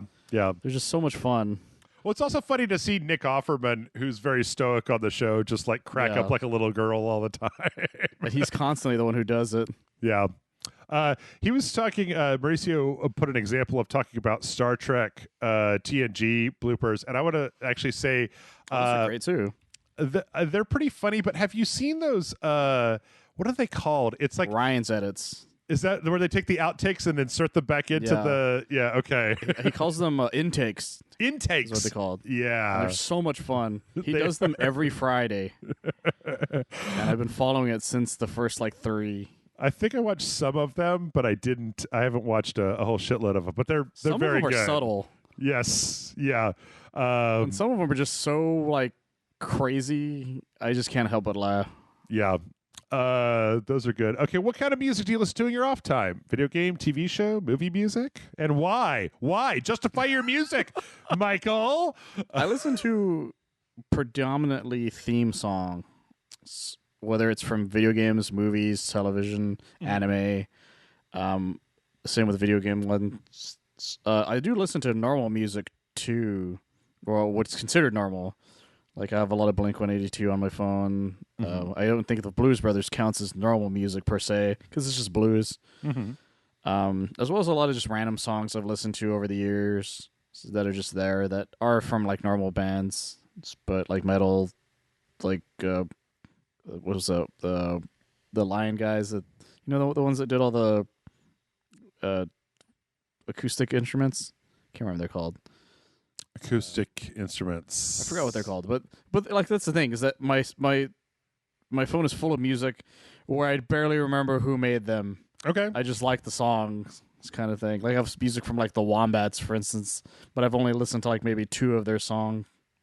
I started pulling up They Might Be Giants to listen to again back last week when I couldn't listen to any more podcasts about United States politics. I just started going back and listening to old They Might Be Giants albums, which are all very good and I like a lot. But I don't really listen to as much music as I used to. Like it should tell you it was like 2 weeks ago where I got super drunk and then just put the Bug Snack song on repeat and played Hades with Bug Snacks on repeat, like in the background, and just drank White Claws. I'm a weird guy. Like I don't even know like if people. I think like a week ago, Chris came over and he was drinking some beers over here, and he tried shade me for putting a straw in my White Claw, and I was just like, bitch, I am on the internet. Like you can. He was like, oh, I didn't know, blah blah blah, and I was just like, yeah, it's fine, dude, it's fine, whatever, I don't care. Like I like to drink my White Claw through a straw. I'm not trying to prove how much of a man I am by drinking gross beer. I'm trying to destroy my liver as fast as possible with grain alcohol and like 3 drops of raspberry. So as to the why, it's just how my music taste has been over in general. Like I was always the guy listening to stuff like that. Like my roommate is frustrated by the time because he's a super music nerd, and he'll be like, "Oh, I listen to this one thing," and it's like the sound from like 10 years ago that he hasn't done in so long. I'm like, I don't know what any of that means. They eventually just stopped making the type of music that I like or listen to. So I remember I was really surprised though that they used when Amanda and I beat our run in Monster Prom.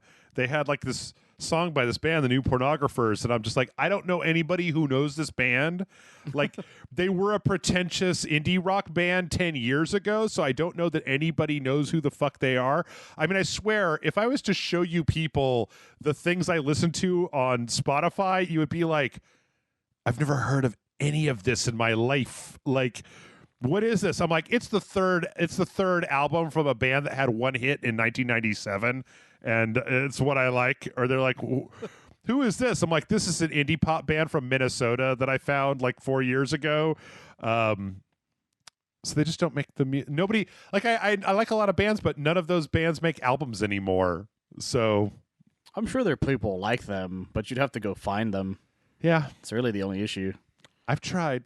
Every so often I'll try. It's hard. It's hard to find. Oh, okay. I mean, the type of music that I like is weird, and you'll show me. It's like when people try to tell me to watch movies, Michael, and I'm just like, no, I didn't like that. They were like, what? But you liked that, and I'm like, yeah, I don't know what to tell you, buddy. Like, it was just put it on. I watched it for 10 minutes. I was like, this is dumb. I'm gonna go watch Pacific Rim for the 100th time. Drink more White Claw. So, yeah. I'll tell you what. Why don't we do? We do one Discord question and then we'll wrap it up here. Let's see. I feel like last week I skipped over this one from Commissar GT, so it's a little bit of a longer question, but I think we can wrap up with this. And it says, Dear Jeff and Michael, it's been a while since I posted a question, so I hope you don't mind if I post two. I've been working on a writing project again and recently got some positive feedback from people I know in real life. I also got some negative feedback from people I know online, but not in real life. Do you think that feedback from people you know is more valuable than feedback from people that you don't know, and why? Addendum, when I say people you don't know, I just mean people you've never interacted with face-to-face, not random YouTube commenters or similar ilk. 2, I think I've decided that the next console I'm going to buy is the Xbox Series S. Aside from books, in which I enjoy flipping pages, I think I'm done with physical media. Plus, Game Pass sounds pretty cool. Is there any media in which you prefer a physical version to look at and hold over simply accessing it digitally off of streaming or storage? And do you think that there will always be a physical option for people who have that preference, or will they be denied? And that's from Commissar GT. So maybe we can start with the second one. Is pretty easy. I don't like physical media at all in anything. I have a Kindle. I have Netflix. Jeff has always been said he's anti-stuff. Like stuff. He just is. If he had the ability, he would stream beer if it was possible. Oh yes. If I had the ability to live in like a room with no features where stuff just came out of the wall when I needed it, and then it like went back into the wall when I was done with it. Mwah, chef You would kiss. totally go for it. I would totally go for that. Just like a couch goes down on the floor, and then when you need it, it comes up, and then you just walk into like a totally empty room and be like, "This is it. This is where I live." Then it malfunctions and it just stays empty. Yeah. You like Just stuff giant though. couches. Oh, I love stuff. I'm a big fan of physical media, especially with my games. Like I like seeing them on my shelf. Like I still have this giant check of Super Nintendo games over there in the corner. Same with all my comics. Like comics is definitely one of those ones that I would need in physical. Like I like it more in physical. Like I'll read online comics all the time, but I eventually feel like I need to own them physically sometimes. It's just expensive, which is why I don't have that many as I would like to. Same with some of the game stuff. Games are about 50-50 sometimes, though. Like, I don't mind digital anymore, but if I have a physical option, I like to go physical more than anything else. Makes sense. As far as the feedback question goes, I think that we're going to have similar answers, Michael, but I'm going to let you go first. Well, the answer is yes and no. The answer is like, yes, it's good to listen to feedback from people you don't know because they're more willing to tell you to your face with something that they seem bad. But it has to be good criticism. It can't just be like, this is fucking stupid. That's not criticism. If it's just like, well, I think the story's a little slow here. I think maybe you should cut this piece of dialogue here so it flows better. Or maybe, mix this paragraph in with this paragraph because it would make more sense for them to say this and that kind of thing. Then that's good criticism. And you can take it and you can either use it to your advantage or you could just be like, well, I disagree, but really just look it over again and just think about what they said. Because your friends are more willing to just be like, it's great. It's the greatest thing I've ever read, no matter what. Like, because they're not really thinking about it objectively and critically. They're just thinking about it as, hey, it's cool that my friend wrote a book. They're not impartial. Yeah, exactly. Yeah. On the other hand, I feel like people online a lot of times are I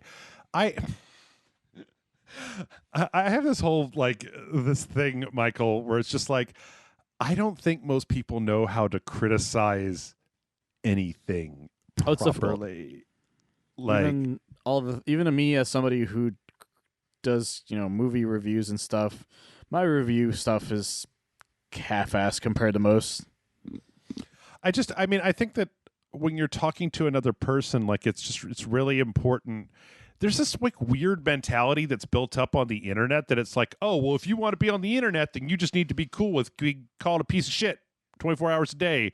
And like, if you can't just accept infinity criticism, then like that's a problem with you. Whereas the thing is that, man, like sometimes people will be dick faces and criticize you, and what they're saying is legitimate.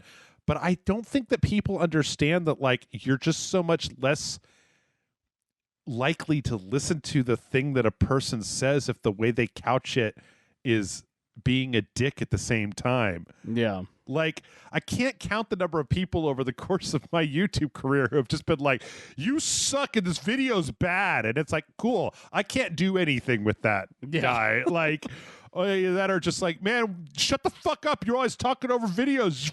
You wouldn't know what the story was if you didn't shut your fucking, dick hole. And I'm just like, I don't care what you have to say. You suck. You bad. You go away. You shoo. You fuck off.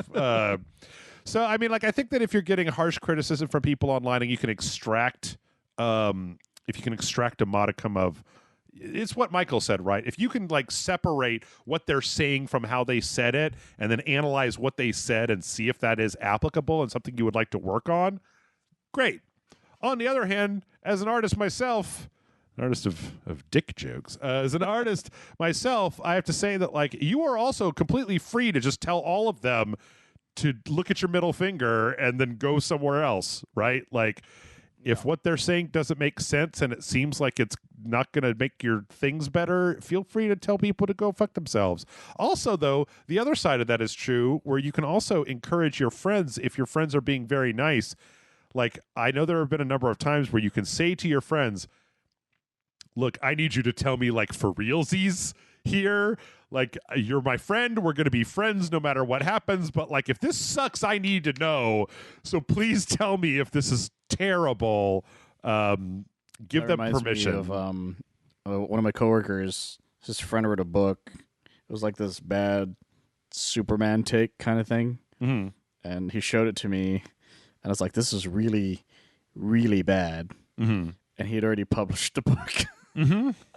I was like, he didn't ask you for criticism at all? He's like, no, not until he made them. I was like, that was a bad idea. He's like, it says here that he stops 9/11, and why? Wow. It was the whole thing. It was really bad. Like, really bad. Yeah. And you know what? That's it. We're done. That's the end of the podcast. Make sure to send in some questions if you have them to mail@rageselect.com. I swear to God, I'm going to figure out how to get them back in here at some point. Also, check out more from Michael over at oneofus.net.